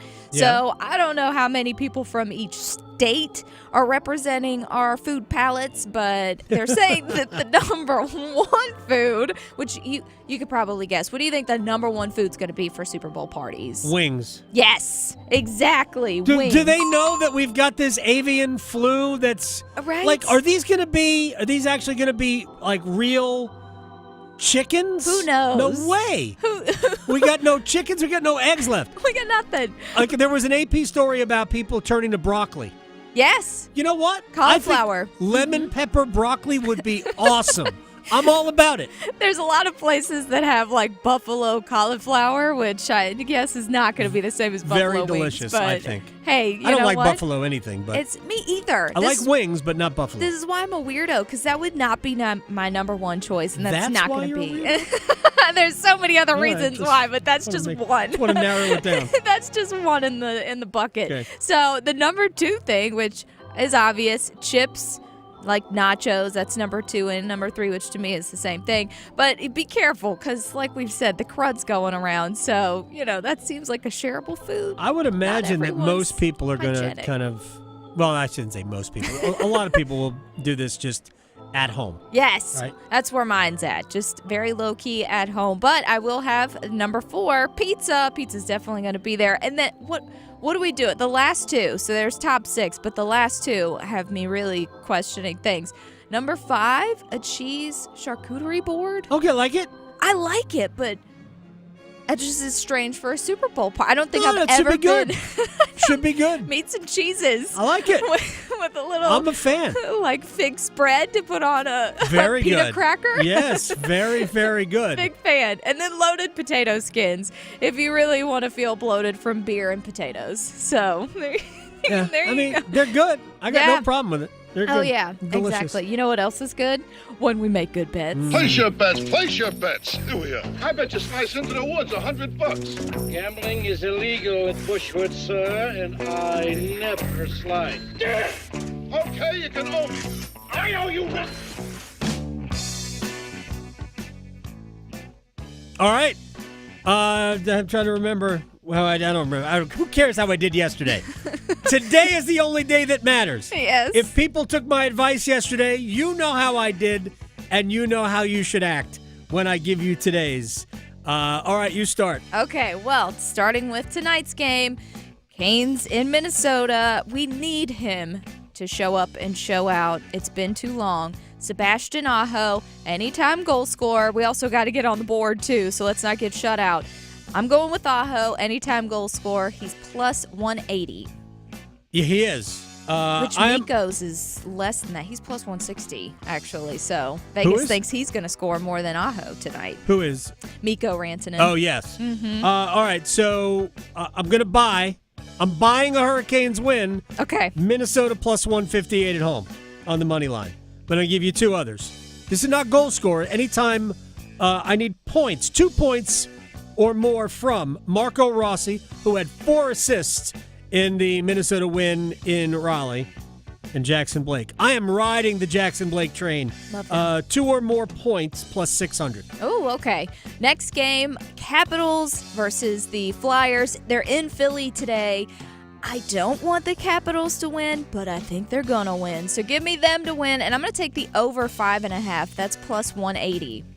Okay. All right. Now, Carabao Cup. This is the European English Premier League, not really Premier League, English football cup competition. They're in the semifinals. Liverpool trails 1-0 after the first leg. Liverpool minus a goal and a half today, so they have to win by at least 2. Plus, Luis Diaz and Cody Gakpo to each have at least a goal or an assist, and that's plus 256. Oh, nice. It's very complicated. My next one, I like to have these underdog picks, and I'm surprised this is an at-home underdog. The Utah Hockey Club is going to Columbus to take on the Blue Jackets. Give me the Blue Jackets to win at home. They're plus 130, so underdog win. All right, here we go. Your Super Bowl prop of the day. Each team to have a touchdown and a field goal in each half. Okay? Both the Eagles and the Chiefs to have a touchdown and a field goal, not just, but at least one touchdown, at least one field goal in each half. That's plus 1,400. I like it. Raleigh to Boone, Charlotte to Chapel Hill. Your Carolina is covered. Adam Gold on the North Carolina Sports Network. What could you do with an extra $75,000 right now, or even a couple $100,000? If you own a home, you can get that money in less than a week with Loan Pronto. Hey, it's Dennis Cox. Loan Pronto is the leader in quickly converting your home equity into cold, hard cash. You can pay off all your credit cards or start that home remodel. Loan Pronto has several easy options to let you access the cash from your home. There's virtually no paperwork, no cumbersome process, no junk fees, and often no appraisal. Listen. The average homeowner now has over $300,000 in equity. That's your money. Use it. One client got $150,000 out and paid off all their credit cards, 2 car loans, and a personal loan, cutting their monthly expenses by $1,500. You can get approved in as little as 1 day. So act now with no hard credit pull up front. LoanPronto.com, 919-381-1760. Get the money you need for anything. 919-381-1760, LoanPronto.com. Equal housing lender, NMLS 1661781, subject to lender approval, NMLSconsumeraccess.org. Bonuses used to be everywhere. Boxes of cereal, a baker's dozen, airline upgrades, even without quadruple diamond platinum status. Life is better with the bonus. That's why the North Carolina Education Lottery is adding bonus chances to multiply your win on Multiply the Cash scratch-offs. More chances than ever to win over $140 million in total prizes. Because everything is better with a bonus. Must be 18 to play. Approximate overall odds of winning range from 1 in 3.31 to 4.86. Problem gambling helpline 877-718-5543. It's bow time. A leg and thigh dinner from Bojangles for just $5.99. Leg and thigh dinner from Bojangles for just $5.99. So crispy. So crispy. And juicy. And juicy. So much flavor. So much. Stop it. What are you doing? What, you expect me to get this delicious deal and not say anything? You're unbelievable. You're unbelievable. With a boldly seasoned leg and thigh, choice of fixin', a biscuit, and legendary iced tea, it's a deal so good it's worth repeating. So eat and repeat while it lasts. It's bow time. It's bow time. Dine in, drive through, or tap your favorite delivery app and have Bojangles come to you. Satisfy your craving for flavor right now with Bojangles 2-piece dinner. 2 pieces of Bojangles dark meat chicken, your choice of fixin', a biscuit, and iced tea for just $5.99. That's right, just $5.99 for limited time at participating Bojangles. What are you waiting for? When you're hungry, it's always bow time. The Australian Pink Floyd Show. Wish You Were Here 50th Anniversary Tour. Saturday, August 30th. Coca Booth Amphitheater, Cary. Celebrating the 60th anniversary of Pink Floyd's formation in 1965, as well as the 50th anniversary of their album, Wish You Were Here. Tickets on sale Friday at livenation.com. The Australian Pink Floyd Show. Wish You Were Here 50th Anniversary Tour, presented by Live Nation. All of us have a role to play in promoting a mental health friendly workplace. Whether we're a CEO, manager, coworker, or someone with a mental health condition ourselves. So what can I do to help? Learn more at whatcanyoudocampaign.org. I'm at the movies, asking people if they'll switch seats with me for $574. Here, take mine. So what about $574 if you switch your home insurance to Allstate? Man, too much work. Not if you call them. They handle the switching. Now, that's a plot twist. Shh. Check Allstate first, and you could save hundreds on quality home insurance today. You're in good hands with Allstate. Not available in every state. Based on the national average annual savings for new home insurance customers surveyed in 2023 who switched to Allstate and reported savings. Savings vary. This hour of the Triangle Sports Leader is powered by Ritchie Law Firm, injury lawyers. Ritchie Law is on top of it. Go to ritchielaw.com. That's ritchielaw.com. WCMC HD1 Holly Springs. Take us with you on the radio, Instagram, TikTok, Alexa, and YouTube. 99.9 The Fan, the Triangle Sports Leader. You're listening to The Adam Gold Show. You look at the way Coach Davis wants to play, and his personnel doesn't fit that. It's a 5-out system where you have to have shooting, and you have to be able to have guys that are respectable on the perimeter to be able to open up the paint and be able to drive, and that personnel isn't there. So I think more than anything, to me, the biggest thing is the personnel isn't matching the system. Well, that's true. They don't shoot it well enough. Although Ian Jackson, for the most part, has. Drake Powell's a pretty good shooter, doesn't shoot a ton. RJ Davis should be better, but he hasn't had that kind of year. Elliot Cadeau is at times hesitant. They don't have good enough shooting. The bigger issue is that they don't really have an interior presence to make it easier for the shooting. That was Joel Berry from yesterday's program. I am Adam Gold. This is the Adam Gold Show. Victoria's here. Thank you very much for making us part of your Thursday. We are always available to you on YouTube. We do the show live. You can see me make funny faces. Yeah. You can see me get aggravated at things that I do or don't do, because that's what I do. Anyway, I have a lot of expression. You can see me make wild hand gestures. Mm-hmm. When you do your levels, too. You can yes, see exactly. You can see me do air quotes. Yeah. Anyway, you can go to youtube.com/Adam Gold Show or /999 The Fan. Same place. You'll find us. Just click. And then, boom, look at that. Mm-hmm. There they are. Mm-hmm. And when Victoria speaks, you're on screen, too. I know. It's you should crazy. prove it. I know. Maybe it'll kick in now. Potentially. No, it's not working. Stop. It stopped. As soon as working. there it goes. There you As go. soon as I stop talking, I'm sure that's when it would be like, oh, there she is. It's a delay. There's just a little bit of a delay. They're afraid that we're going to say something bad. All right. Coming up in a few minutes, Brendan Whitted is going to join us. He's one of our basketball brains, and we're going to talk about crazy stuff that has happened in the NBA with Jimmy Butler getting traded, Luka Doncic getting traded last week, which I think surprised everybody. Actually happened over the weekend. And Mark Williams being traded yesterday. Yeesh. As I said to him I DM'd him yesterday to set it up to talk about Jimmy Butler. This morning, I hit him up again. I went, suddenly it got local. So we're going to talk about the Mark Williams deal as well. Right now, Wall of Sound. The Wall of Sound is a function of this studio. There's no doubt about it. All right, let's start big picture. Kevin Keatts, NC State, they lost at Cal last night by a dozen. Wolfpack have now lost 7 in a row. They are 2-9 in conference play. They are tied with Boston College for 16th. I think they're behind Boston College, though, based on whatever. I don't know. But they are 2 wins behind making the ACC tournament. And we are in the back half of the conference schedule. Here's Kevin Keatts after the loss against Cal. We've got to do a better job of understanding scouting reports. We let Wilkinson get to his left hand every possession. We talked about, obviously, one thing that you have to do with Cal is you got to do a great job of keeping them off the offensive glass. We did a great job in the first half. Second half, we give up 11, 12 offensive rebounds.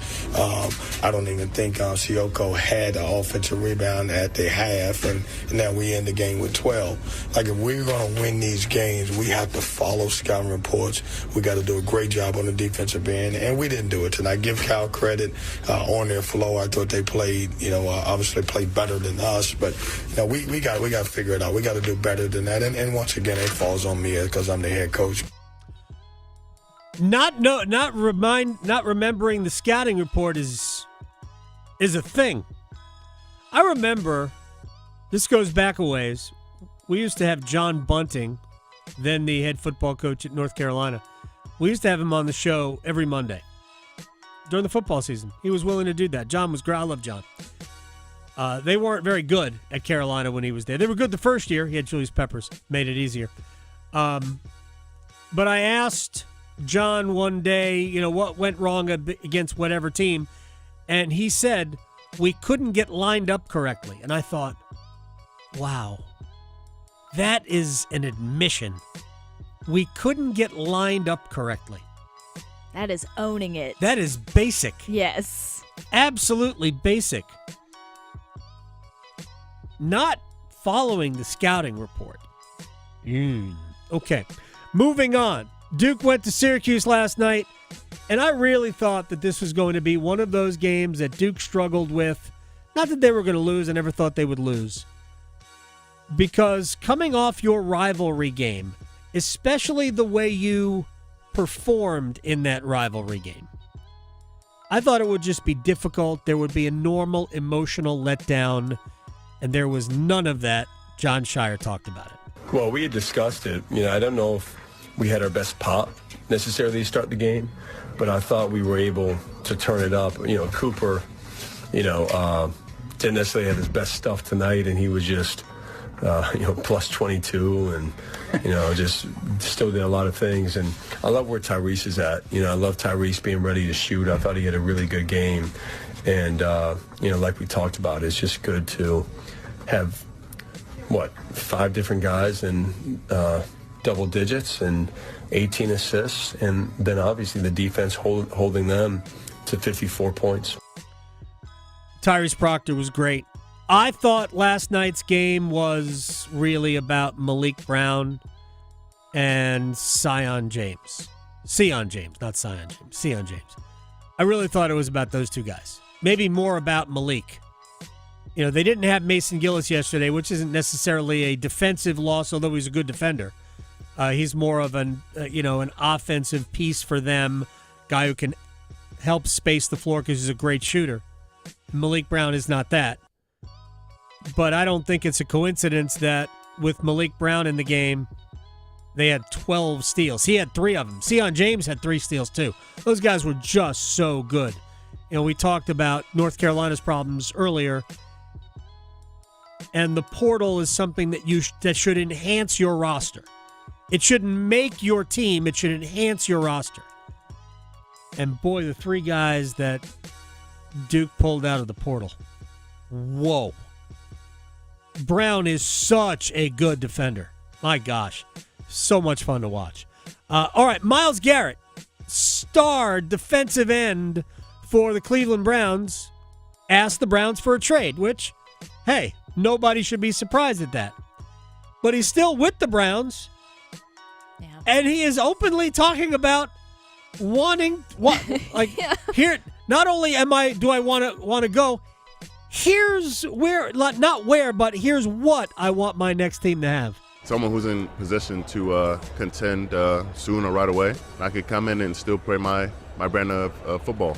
I don't want to have to change up my game too much, and I don't think they'd want to as coaching and my teammates. I think we can try to elevate each other, and I can take someone over the hump. It's no secret that quarterback has been the issue in Cleveland. When you look ahead again to potential spots, is that something that's important to you, joining a team where the quarterback is set and ready to compete? Absolutely. I mean, with any playoff team or any championship team, they're going to have a quarterback, a good quarterback, and you've seen some game managers go out there with a great defense and win it all. But if you want to consistently be at the top, you got to have a really good quarterback. That's hopefully where I find myself. Yeah, I wouldn't want to be with the Browns either. Well, they don't have a quarterback, right? I mean, they just don't. Yeah. So, I mean, they have people who play quarterback, but they don't have any good ones. They got a couple creeps, but I wouldn't call them great. One real creep. The other, first of all, Jameis Winston will be gone from Cleveland, but I will say a reformed creep. He at one point was definitely a creep. I don't know if he's reformed or not. I think we're pretty sure that Deshaun Watson is a forever creep. That's a safe one. All right, Brian Winters from ESPN. He covers the NBA as one of their insiders. So Miami, by the way, I was just looking on ESPN television, but I had seen it online. There was a fan sitting behind the Miami Heat bench yesterday telling the Heat players about the Jimmy Butler trade. Oh, wow. Kevin Love is on the bench, and he turns his head. This kid's talking to him. He goes, yep, you guys got Andrew Wiggins, Dennis Schroeder, Kyle Anderson, and a protected first-round pick. Wow. And Kevin Love is like, really? Wow. That's social media at its finest. What's for dinner later? Exactly. Here's Brian Windhurst from ESPN on the Heat and whether or not they should be happy about the deal.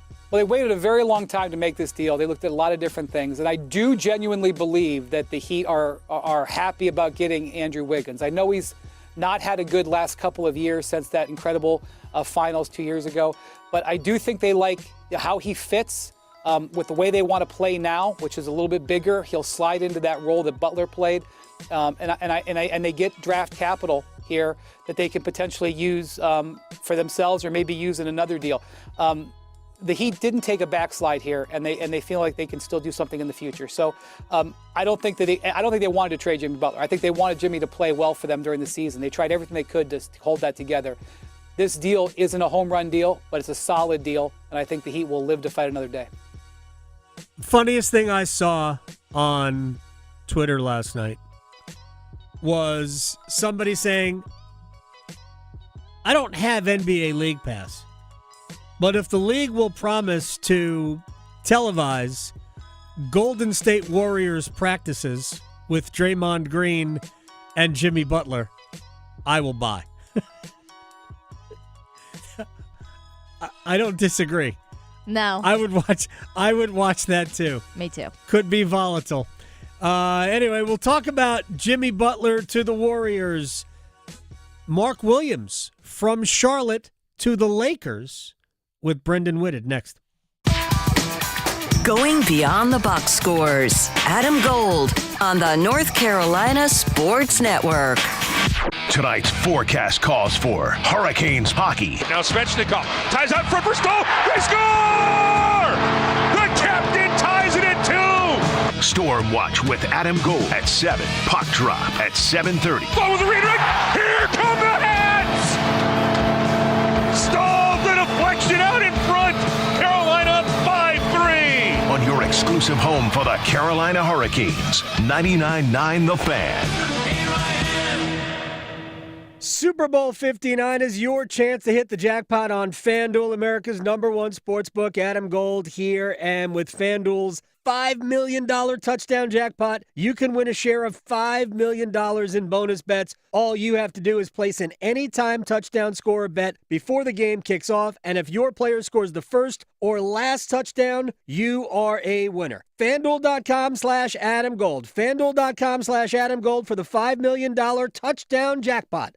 Make every moment more with FanDuel, official sportsbook partner of the NFL. 21 and over and present in North Carolina. Opt-in required. Each $2.5 million prize pool to be split equally among all eligible participants who made the correct picks. Bonuses issued as non-withdrawable bonus bets, which expire 21 days after receipt. Restrictions apply. See terms at sportsbook.fanduel.com. Gambling problem? Call 877-718-5543 or visit morethanagame.nc.gov.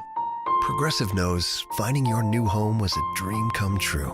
You wanted a Colonial with high ceilings, hardwood floors, and a peaceful neighborhood. And you found it. Now, every Saturday at 6 a.m., you get to wake to the sound of your neighbor's leaf blower.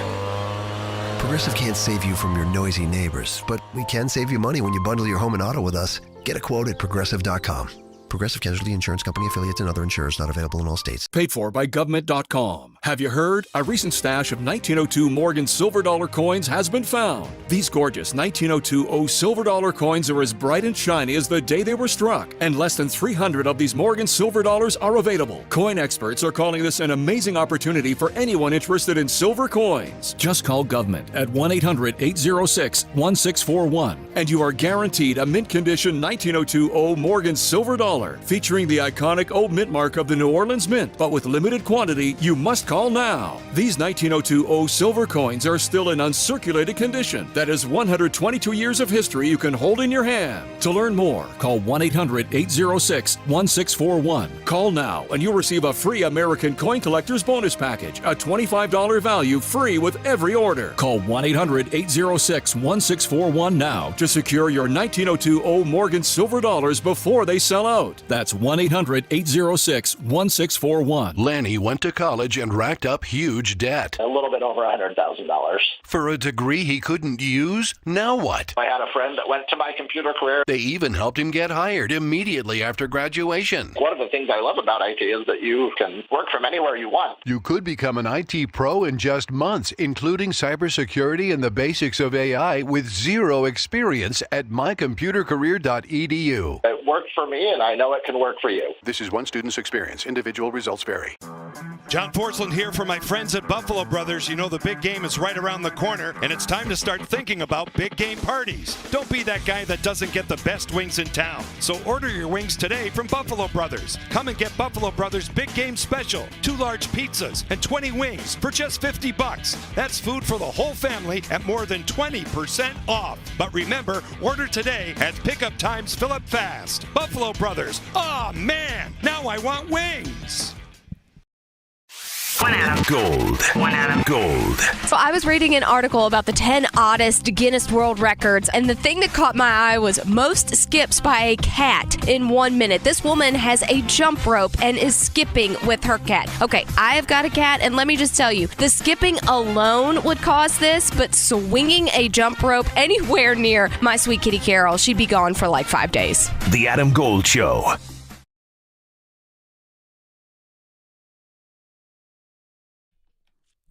It's the Adam Gold Show. I am Adam Gold. Victoria on the 1s and 2s. Jordan Reid on the NFL, or not really the NFL draft, but a little bit on that. But from the Senior Bowl, he spent last week at the Senior Bowl. We'll talk to him. A State guy and a Carolina guy both did very well. So we'll have that discussion with Jordan Reid, and then Lee Sterling will stop by, and we will talk about some bets for the Super Bowl for you if you are inclined. I mean, I probably won't because I'm bad at it, but maybe you will. And, it's a free country and it's America, at least until further notice. All right, let's get right to it. Brendan Whitted, my man. We have not spoken with Brendan in a hot minute. I trust that you've recovered from Saturday night at Cameron Indoor. Maybe not. Why are we gonna start here? I thought It's a we good was point. cool. I thought we was on one accord. Yeah. It's the old bait and switch. Hey, let's talk about NBA trade line. Remember your team lost? Like some losers? Like a whole bunch of losers. Thank you. Wow. I didn't go there. But, obviously the response is I have not dealt with it well. No, I haven't. No, I'm not. I'm not particularly good at just watching my team be terrible and just you know what we just don't really have any sort of offensive identity towards the tail end. I forgot who they were playing, but they got away with it. It was Duke on Saturday. No, that one. That one. Thank you so much. As always, there to lend me a hand when I'm struggling. No, but towards the end of I want to say it was Virginia Tech, but I could be wrong about that. But it was they were up by 10, had about 6 minutes to go, and then the offense just completely falls apart and turns into Cadeau and R.J. Davis run this two-man game with no sense of understanding of what was going on, and that was my issue. Like I've not been on the Hubert Davis needs to lead train. By the end of that game, I was like, you know what? It seems like folks don't know what to do. They don't seem to know what to do. And I understand you want to get, Pitt. You want to have some different organizational stuff. You want to have somebody devoted just to NIL. NIL ain't going to help you with running sets at the end of games. That's your fault, partner. Like, at some point, you have to do the thing of the coaching. That thing, you multiple timeouts still come out with the same sort of harebrained scheme. No, I'm not over it. I haven't been having a great week with UNC. I'll be honest with you. Not great. It's Brendan Whitted, my friend, at HU Cosell on Twitter. Bison, Howard University's Bison Express.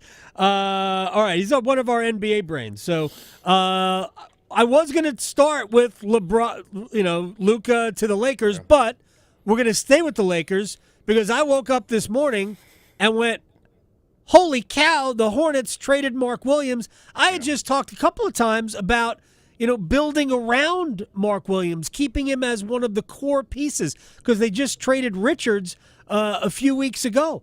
Yeah. And now they've decided that Williams is too big a risk physically to think that they can have him as part of the core, and they just saw this as an opportunity to get what might end up being a great piece in Dalton Connect, but a piece that they sort of have already in either Miles Bridges or Brandon Miller.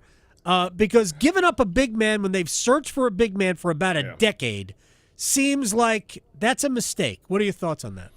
Giving up two big men, not just like you mentioned Richards. Like Richards, especially on that cap-friendly deal, was really helpful for them. He played a lot like Mark Williams. You mentioned Mark Williams' injury stuff. He played a lot like him, and so you can kind of plug and play. You didn't have to change anything in sort of your game plan. I got this number from Tom Haberstroh, though.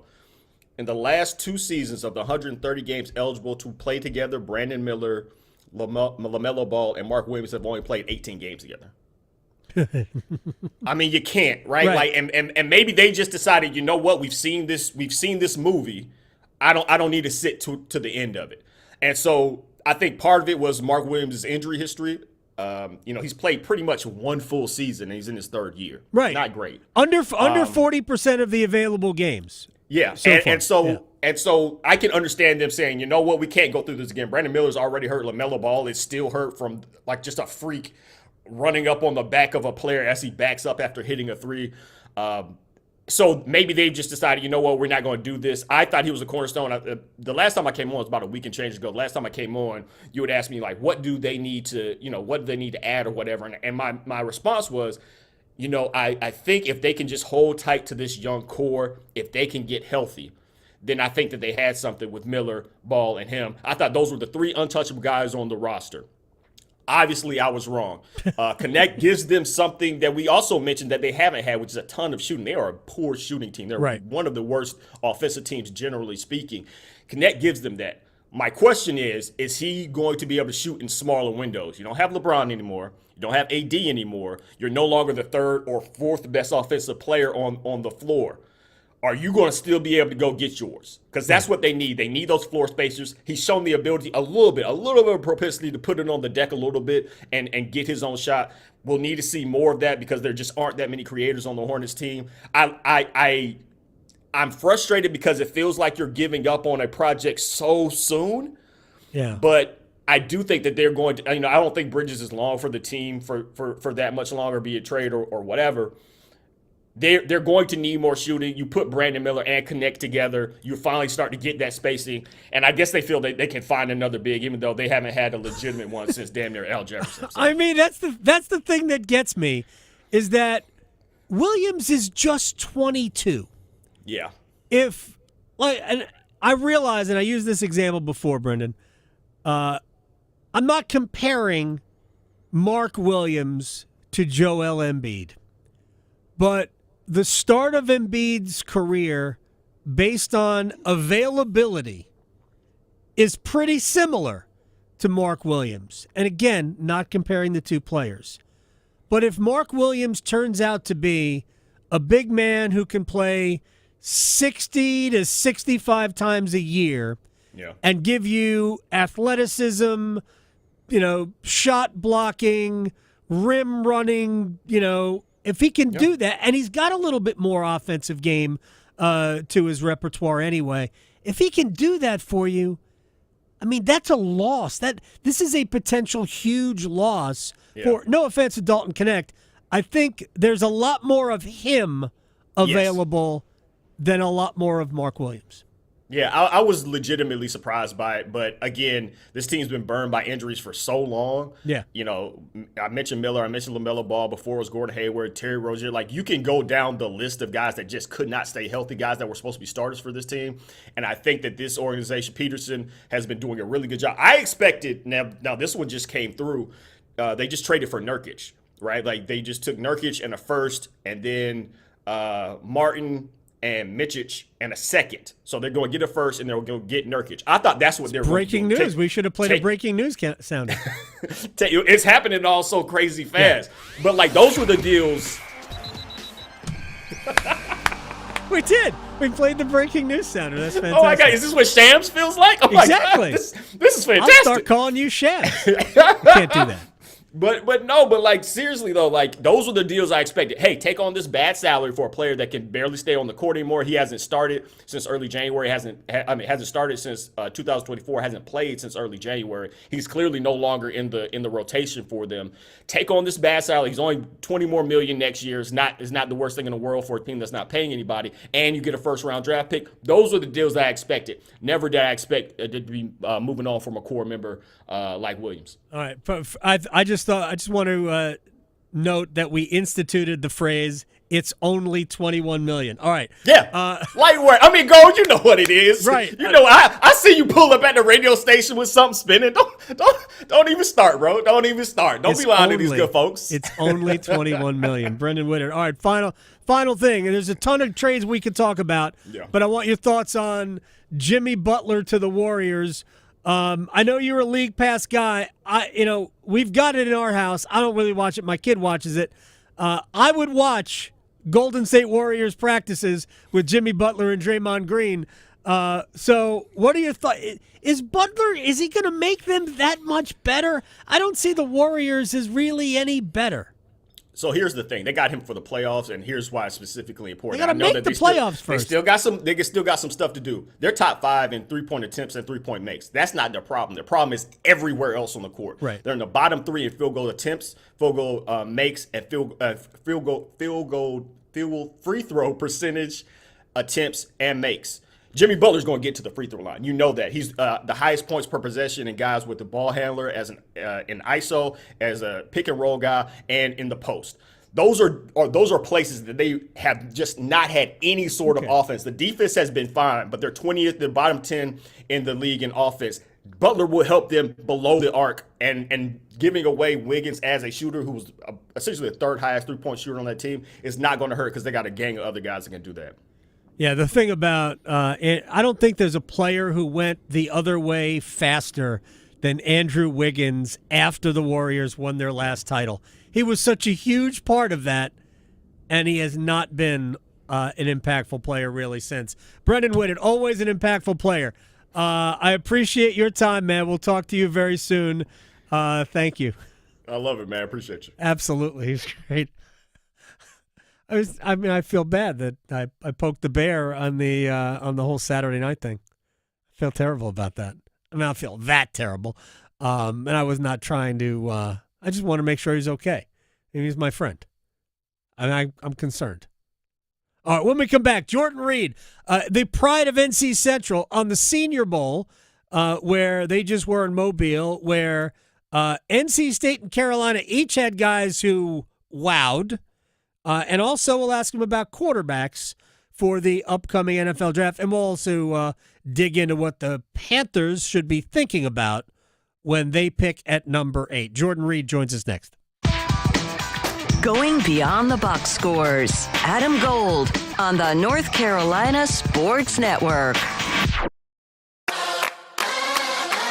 It's that time of year when we gear up to cheer on our favorite team. Don't let COVID-19 and the flu stop you. So make sure you don't have to cancel on the team you love the most by getting your flu and COVID vaccines. They are safe and effective. Both flu and COVID vaccines have been updated to fight against new virus strains spreading this fall and winter. So make sure you don't miss the big game and you protect those around you. Ask your healthcare provider about updated flu and COVID-19 shots. Visit myspot.nc.gov and find yours today. Hey, it's Adam Gold, and I'm not sure you're aware of this. No, of course you're aware of this. Super Bowl 59 is here.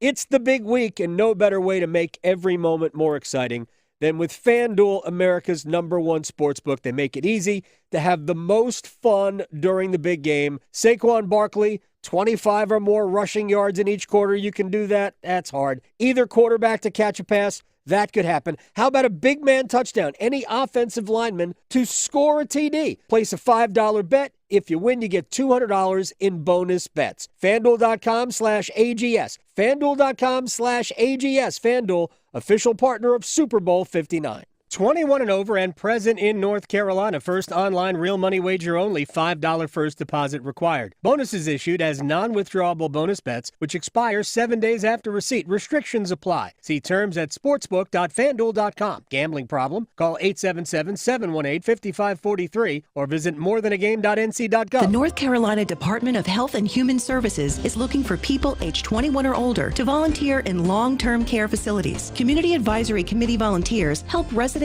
and their families advocate for the needs of individuals living in long-term care facilities, such as nursing homes, assisted living facilities, and family care homes. Volunteers must complete orientation and training to become designated and certified representatives of the Long-Term Care Ombudsman Program. Visit ncdhhs.gov/aging to find your county's ombudsman. Did you know that since you have public power, your electricity is operated and controlled by people in your community, not by a for-profit investor-owned company? These local folks are directly accountable to you. They don't answer to shareholders. They make decisions for the good of your community. What's more, your public power provider invests in your community, providing jobs and supporting your local economy. Local people working together to meet local needs. That's public power. Learn more at electricities.com. It's okay not to be okay.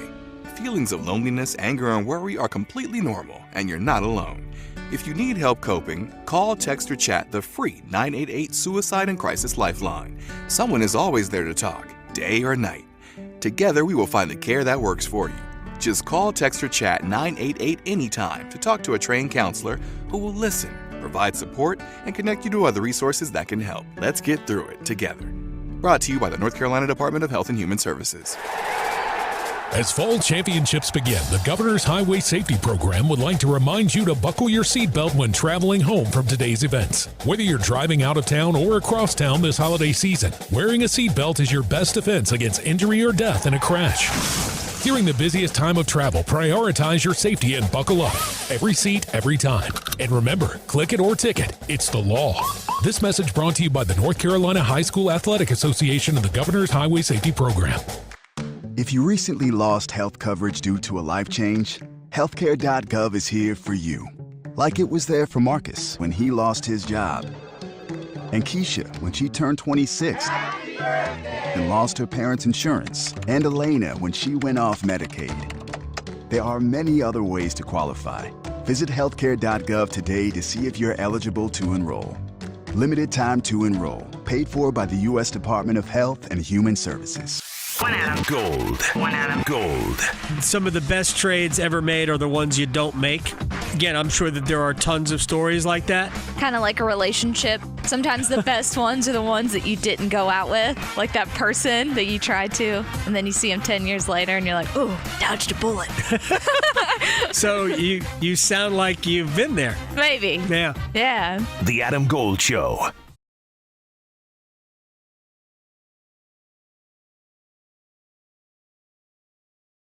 Jordan Reid is a star of ESPN. He is a draft analyst. We got the Super Bowl. We just had the Senior Bowl. And we have managed to corral Jordan Reid. I appreciate your time, sir. The pride of NC Central at Jordan Jordan Reid. First of all, Senior Bowl's got to be there's got to be so much energy and excitement down there. What are your thoughts on that whole show? It's ESPN was there forever. Yeah, I mean, it's one of my favorite things of the year, especially on the scouting calendar, just because it's a huge convention where you get to see all the GMs and the scouts and everybody that's making a lot of important decisions in the coming months all in one spot. And then you get to see, of course, the players that you've been talking about all year as well against the best competition. The Senior Bowl obviously is the best of the best when you're talking about the top-notch, the A-level all-star game. So it's always good to see not only your friends that are working throughout the league, but also just to see some of these players go against some great competition as well. In a broad sense, did your mind change about certain players based on what you saw? Well, I always say it shouldn't change. It should either confirm or deny some of the things that you saw on tape or some of the questions that you may have had about a certain individual or prospect going in. So I wouldn't say it necessarily changed, but I would say it would make me questions if I had some questions about some things, or if I had some different priors prior to, then you use that to confirm or deny what you saw on tape. All right, let's talk about two local players who were down there. Anthony Belton from NC State, the offensive lineman. Your thoughts, where does he end up in terms of a position, and how high could he go? He was one that created a lot of buzz for himself going into the event, of course, with how well he's played throughout his career. But I thought he performed really well during practices as well, and I thought it was an environment to where he could really succeed, especially when you're talking about his athletic profile and then just the strength that he plays with as well. What I found really interesting is that he played tackle and guard at the Senior Bowl. We didn't really get to see him at guard during his career at NC State. He primarily played at that left tackle spot. But I thought it was really interesting that they mixed and matched him quite a bit at guard and tackle throughout the week. But the strength was absolutely terrific, especially during the one-on-one sessions. I thought outside of Gray Zabel, the offensive lineman of North Dakota State, he performed the best through the first 2 days of practice. So I thought it was really interesting of how they mixed and matched his position a little bit, and then just how well he played throughout the first 2 days. I mean, is he a potential first-round pick, or where do you see him going? I think top 75 is probably where he ends up going. It wouldn't surprise me if he does sneak inside of the top 50, just because there are always a lot of teams that need offensive line help, and then him being able to show that type of versatility, that's just another feather in his cap that he's able to show in his draft profile. Do you think his position at the next level is better at tackle or guard? I like him better as a tackle, honestly, just because I've always had the thought process of the guys have the measurables, and then they have the adequate strength and length in order to sustain. Let them fail at offensive tackle first, just because it's such an important position. We all know it's a premium position. So if a guy is capable of playing tackle, let him play tackle until he shows that he is not capable of holding up there. All right, North Carolina offensive lineman Willie Lampkin. What was there buzz around him? Yeah, one of the best stories, man. I love watching Willie play, even going back to his days at Coastal. He's just one of those gritty, tough dudes, plays with so much heart. And there was a clip floating around on social media of where he went on a one-on-one drill against Deion Walker, the defensive lineman of Kentucky, that's 6'7", 342 pounds, and Lampkin just stalemates him. So that just goes to show you the grit and the toughness that he plays with. I think his position on the next level is going to be interesting, of course. A lot of people are going to have him graded as a center, but one scout raised to me that he potentially could play fullback, and teams could get really creative with him and even use him in the passing game as well, just because of his size at 5'10". I think he came in at 273 pounds at the Senior Bowl, so severely undersized for an offensive lineman at the next level. But there are some teams that could be interested in him at fullback as well. Well, I mean, that's what the Ravens do, right? They've got basically an offensive guard as their fullback. What an incredible trend that could be set for a player like that, who's obviously got different measurables. Where does somebody like that get drafted? He's a day 3 guy? Yeah, I think 7th round. If he does end up getting drafted, that's probably where he will go, just because he's not going to be on every team's draft board, just because there aren't a lot of teams that like betting on what's called outliers or players of significance that just have not made it frequently at that size. And, of course, him being so undersized, there's just not going to be a lot of teams that are willing to bet on him. But the team that does, they could reap the benefits of that, just because, I mean, he's defied the odds everywhere he's been, whether it's Coastal, whether it's North Carolina. I mean, it's very rare or hardly ever to see a guy be a first-team All-American at that size. So he's one of those dudes I wouldn't bet against. All right, let me get to the Panthers, who draft 8th. Everybody thinks they need an edge rusher. I am on board with what everybody thinks. And I know there's a lot of these guys that are good. Give me a couple of intriguing prospects you think have a chance to be there at 8. Yeah, I mean, I think they have to go defense. If it's not wide receiver, they just have to figure out a way to improve this historically bad defense, and they just were not able to consistently generate pressure. So they have to find a defensive piece, and there's 2 guys I should say 3 that really come to mind that could be on the board for them. Mason Graham, the defensive tackle of Michigan, I think he's one that definitely could be really intriguing if you are still building from the inside out, like what Dan Morgan has preached that he wants to do, pairing him with Derek Brown on the interior. Yeah. I think that would give them a rock-solid group on the inside. The next one is Jalen Walker, who's an outside linebacker / defensive end out of Georgia. That's a bit undersized at 6'2", 245 pounds. But, man, he's an absolute wrecking ball, and he reminds you a lot of a player that used to play for the Panthers, and Frankie Louvu, who's going on to be a really good player in Washington. They are very similar as well. And then the last one I'll mention is Michael Williams of Georgia, who is kind of in that Danielle Hunter type of mold. Yeah. About 6'5", 265, 270 pounds. The production is not going to wow you, but, man, I saw him up close during the first game of the season against Clemson. I mean, he may have a 36-inch arms, which is very rare at that position. So he's one of those guys that has all the measurables, and you're hoping the production eventually catches up to the traits that he has. All right, one more thing. You say wide receiver. It would have to be somebody that is so good at number 8, unless they trade back. Who catches your eye from the wide receiver class?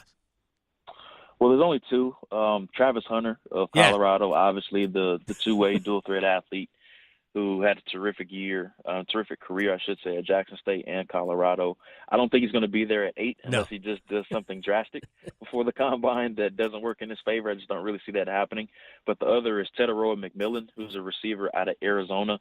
That's kind of in that Drake London type of mold, and the Panthers see him twice a year, so they know exactly the type of player that Drake London is. He's about 6'4", 215, 220 pounds, that go up and get it, rebound, type of receiver. Yeah, that would. I mean, you could always use that. Their defense is so historically bad that they've got to go add pieces on that side of the ball. Is there a cornerback that you love that could be available at 8? Well, obviously Travis Hunter would be that guy. Yeah, he's not going to be. He's going to be gone. Obviously, he should be one. Be Shouldn't Travis Hunter be the first pick? Yeah, it's either him or Abdul Carter, the defensive end out of Penn State, who everybody saw during the college football playoff for how well he played. But the other is Will Johnson out of Michigan, who didn't play during the back half of this season. He was battling a turf toe injury, but those first 6 games, I thought he played really well. He reminds me a lot of Patrick Surtain II when he was coming out of Alabama, who's going on to be one of the best cornerbacks in the league. So Will Johnson definitely would be one that you have to consider if he's there at 8. Jordan Reid from ESPN, NFL draft expert. One final thing before I say goodbye. I know we have a little bit of an infatuation or a interest in Riley Leonard at Notre Dame. What kind of prospect is he as a quarterback at the next level? I think he's a late-round guy. I think there's some intriguing things there with him, but he has some development to do as a passer. We saw what he was capable of at Duke.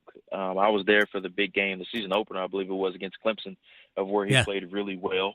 The running ability is really good with him. I mean, he was a big-time recruit basketball player when he was coming out of Alabama during his high school days. So the mobility piece is something that I think he does have, but he just needs some refinement and development as a passer, especially getting to his second, third, and even fourth options, especially some progression-based stuff. So I think he's a late-round guy right now, and I think that's probably where he's going to end up going, probably that 6th or 7th round range. All right, quick philosophical question as I lied to you about that being the last one. This is the last one. Is there a quarterback in this draft, whether it's Cam Ward or Shadir Sanders or anybody else, that you think really merits being the first overall pick? I don't. That's not worthy of being the number 1 overall pick, and that's just because we were spoiled with last year's draft class with how many good guys we had coming out. But if I had to pick one, it would be Cam Ward. He's my number 9 overall player on my big board right now, so that just goes to show you that it would be a little bit of a reach if the Titans do take one at number 1 overall, but I call it the quarterback tax. Those guys are always so important. They're going to be pushed up the board. So if I had to pick one, it would be Cam Ward. There you go. Jordan Reid from ESPN at Jordan_Reid on Twitter. Thank you very much, man. I'll talk to you soon. Thank you as always, Adam. Jordan Reid. All right, we're going to talk to our friend Lee Sterling in just a few minutes. Get his picks for the Super Bowl. These are always fun. I can't wait. Tomorrow we'll do a little Super Bowl trivia, but my favorite props, other than the funny ones, are the cross-sport props. So you'll get things like Patrick Mahomes' rushing yards versus somebody's points plus rebounds in the NBA. Interesting. You'll get those types of things, and I find those absolutely fascinating, if not dizzying. Because you're like, okay, wait a second. Who are they playing? You got to know about a lot of different things. Right. Yes, and it's just there's way too much, but it's fun anyway. So we'll do we'll talk some prop bets with Lee Sterling. Real quick, since I from time to time will bring up golf. One thing that we did not talk about at all yesterday, because I didn't know, and it happened early in the day yesterday. Tiger Woods' mom passed away. Coltita Woods. And I don't read the story, but I don't recall how old she was. But I had mentioned that I would never watch that indoor golf league that Tiger and Rory have spearheaded, which is once a week live on ESPN in prime time. But I did watch the other last week because Tiger and Rory were playing against each other, and I mentioned my wife's a big Tiger fan. So I watched, and I'm like, oh, man, that was actually pretty cool. Now, I didn't watch the other day. It coincided with Hurricanes hockey. But she was there the day that Tiger and Rory played each other. That was last Monday. It was, remember, because that got in the way of the Duke State game. Duke State didn't show up on ESPN until Tiger and Rory were done playing. But Wood's mom was there. And I saw, I guess that doesn't make it super unusual, but, his dad passed away in 2006, right before the U.S. Open at Winged Foot. It was the first major that Tiger Woods missed the cut as a professional. Remember, he turned pro in 97. His first major as a pro was the Masters in 97. He won it. And he didn't miss a cut in a major until that U.S. Open in 2006. That's the one where Phil Mickelson had a 2-shot lead on the final hole and blew it. Didn't even make a playoff. Eesh. Anyway, so Coltita Woods passed away. Was it Tuesday? I read the story yesterday. She passed away Tuesday. I was stunned because it was not on ESPN's website at all. I was just shocked that something like that wouldn't have been massive news, wouldn't have run all through social media. But as much as Tiger was driven by his dad, Earl, if you delve into the story of Tiger Woods at all, you find that the disciplinarian, the fierce personality behind Tiger was really his mom. His mom gave him more of the killer mentality than his father did. So it was just, not that Tiger's listening or anything like that. Just, you feel for him. But he released a statement. Obviously, she had been in failing health, although, again, she was at that TGL match between Woods' team and Rory's team last Monday. But anyway, I don't know if Tiger's going to Tiger did not he hasn't played yet this year. I think he's going to play in his event, which is the week after the Super Bowl. I think he is scheduled to play in that. It's not where it was supposed to be. It's normally at Riviera Country Club in Los Angeles. I think it's called Pacific Palisades, California. But because of the wildfires, they moved it. It'll be in San Diego, Torrey Pines, which is a place where he has won several times. He's never won at Riviera, ever. Only course he has played multiple times on in a regular tour event where he has not won. But he is, I think he's scheduled to play, and they're going to Torrey Pines for this year's event. All right, Lee Sterling, Paramount Sports, is joining us on the Adam Gold Show. Hope you are recharged, sir. Super Bowl wagering on prop bets is through the roof. So tell me, sir, do you have a favorite?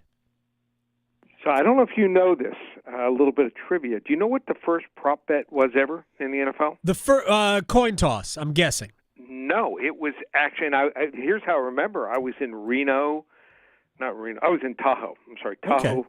Yeah. And with my father and all his friends, and we were watching it there, and it was William Refrigerator Perry. Well, he scored a touchdown. Started at about 40-1, ended up at like 9-1. When he scored, it was the loudest I've ever heard a sports bar ever. So that's a little bit of trivia. 1985 season, so Super Bowl 20. Awesome. Yep. In most places, like if the FanDuels and things like that, I'm not sure you can bet on crazy props. You might be able to bet coin toss, national anthem length, but you can't do craziness at some of those places. You have any favorite crazy ones? There's been. I'm not into like the Gatorade and stuff like that, but orange, going orange. Yeah, okay. And people love to bet like how many times will they show Taylor Swift, or when the Manning brothers were playing, how many times they will show the brother. Right. But I think the most fun ones are, because I like action all day long, is the basketball compared to the football game. Okay. They've always got a bunch out there. So. Absolutely. Yeah. All right. So what are we looking at? First of all, to the game itself. Yep. How do you think this one's going to go? I think the Eagles are more talented. I mean, the game 2 years ago, if Jalen Hurts doesn't fumble the ball at midfield when they're up 14-7, I think they go in for a touchdown and probably win the game. But obviously turnovers are a factor, and that's both teams have fared very well this year. I think you've got to play a two-team 6-point teaser. I've been doing teasers in the playoffs a lot. Like, for instance, the Kansas City Buffalo game. Everyone's playing one side. Why not, in that game, take Buffalo up to plus, 7 or 7.5. They weren't going to lose by more than a touchdown. Right. I think you take the team that's getting the point and a half. In this case, it's Philadelphia getting a 1.5. Take them up to 7.5. I feel very strongly the game will be probably a 3-4 point game either way. Right. And even if it's 7, you win. And then on top of that, take the total, which is 48.5, move it down to 42.5. All you need is a 23-20 game and play the over. So that's how I'm going to play this game. Not everyone likes to play teasers, but you've got to use it. If that gives you the best chance to win. I'd love to just take one side. I just don't want to take a chance and have to have the game decided by, like in the Buffalo game, one play, or some of these other games that were decided by one play. Now, there's some fun props that start before the game. And my daughter, who's an actress in New York City and is sang for numerous NFL teams and NBA cities, she has studied these, and she's gone 9. We call it 0-1. We're going to give her the push last year. She had the under, and that was where we back there. She ended up singing the last line over again, or else it would have been under. Right. My daughter gave out the under. She feels John Batista is an absolute musical genius. If you can find a prop where it's him singing only, there's no musical instruments because he plays so many instruments, him not playing the piano in between, or let's say the guitar, he plays half and then starts playing the guitar and goes back to singing. If it's only his singing, she feels it's going to go under. She feels it'll be like 153, 155, lower than the 2 minutes and 1 second. So we like the under only if you can find a prop where there's no instruments being played during the national anthem. That's one of the fun ones, and we've been able to be successful. And for the player props, everyone loves, it seems like, Saquon Barkley. Yeah. I think he's going to go under the 116.5 rushing yards. I really do. The last running back who ran for more than 117 yards was Michael Pittman, all the way back in 2003 for the Bucs against the Raiders. Wow. So I just think that Steve Spagnuolo is really going to game plan to slow him down and make Jalen Hurts beat him through the air. And if that's the case, I also think that the public's going to be wrong again. They love Dallas Goedert. They like A.J. Brown over. I like Devonta Smith. Why? Well, in the 3 games facing Spagnuolo's defense, 7 catches for 122 yards, 7 for 100, and 6 for 99. They have him at 50.5 yards. I like over 50.5 yards, and also the longest reception by Devonta Smith, over 20.5 yards. And on the other side, a couple Kansas City props I like are most first downs by Kansas City, plus 105. They slowly matriculate down the field. Under 8.5 players will catch a pass. They've kind of shortened their receiving core. Noah Gray, who was integral early in the season as a backup tight end, he's not getting as much playing time. And even Juju Smith-Schuster, over 13.5 receiving yards. They've gone to him more in the last 4 or 5 games. And one that involves both teams, I think this is a fun one, shortest touchdown. They have it at 1.5 yards. I love the under. You've got Jalen Hurts with a tush push. Yeah. And remember this, any interference, it goes out to the 1 yard line. And even on the other side, they a lot of times will have Travis Kelce come in motion when they're in the shotgun. He goes under center and carries it in from inside the 1 there also. So those I like under 1.5 yards, minus 170. And if you want to take a shot on a long shot MVP, and if this hits when we do our March Madness segment, I'll probably, when you're calling, the call will be all forwarded all the way to Bora Bora. I like Travis Kelce. Oh, and here's why I like Kelce. All right, Lee, we are up against a hard break, so I'm going to have to let you go. At Paramount Sports. Yep. I thank you very much. We will talk very soon. Okay. All right. We're rooting for the under, so your daughter keeps a clean sheet, if you will. Thanks so much, Adam. Take care. You got it. Lee Sterling here. We were going to go crazy there. We have like 20 seconds left. All right, we got to get out of here. We got Canes and the Wild tonight. I think Carolina, score the first goal. I understand we'd just like to score a goal because it's been a minute. Score the first goal. You got 2 teams, by the way, playing who have not scored in their last game. Victoria, thank you very much. See everybody tomorrow. Bye. Raleigh to Boone, Charlotte to Chapel Hill. Your Carolina is covered. Adam Gold on the North Carolina Sports Network. Don't go through another year with all that high interest debt. Let Loan Pronto wipe it all out now. Hey, it's Dennis Cox. Loan Pronto's Rapid Equity Loan makes it easy to pay off all your credit cards or tackle that 2025 home improvement project. Get cash in your pocket fast. No appraisals, no paperwork, no waiting. Loan Pronto's AI-driven tech gets you approved and funded in as little as 1 day. One client got $150,000 approved in under 24 hours.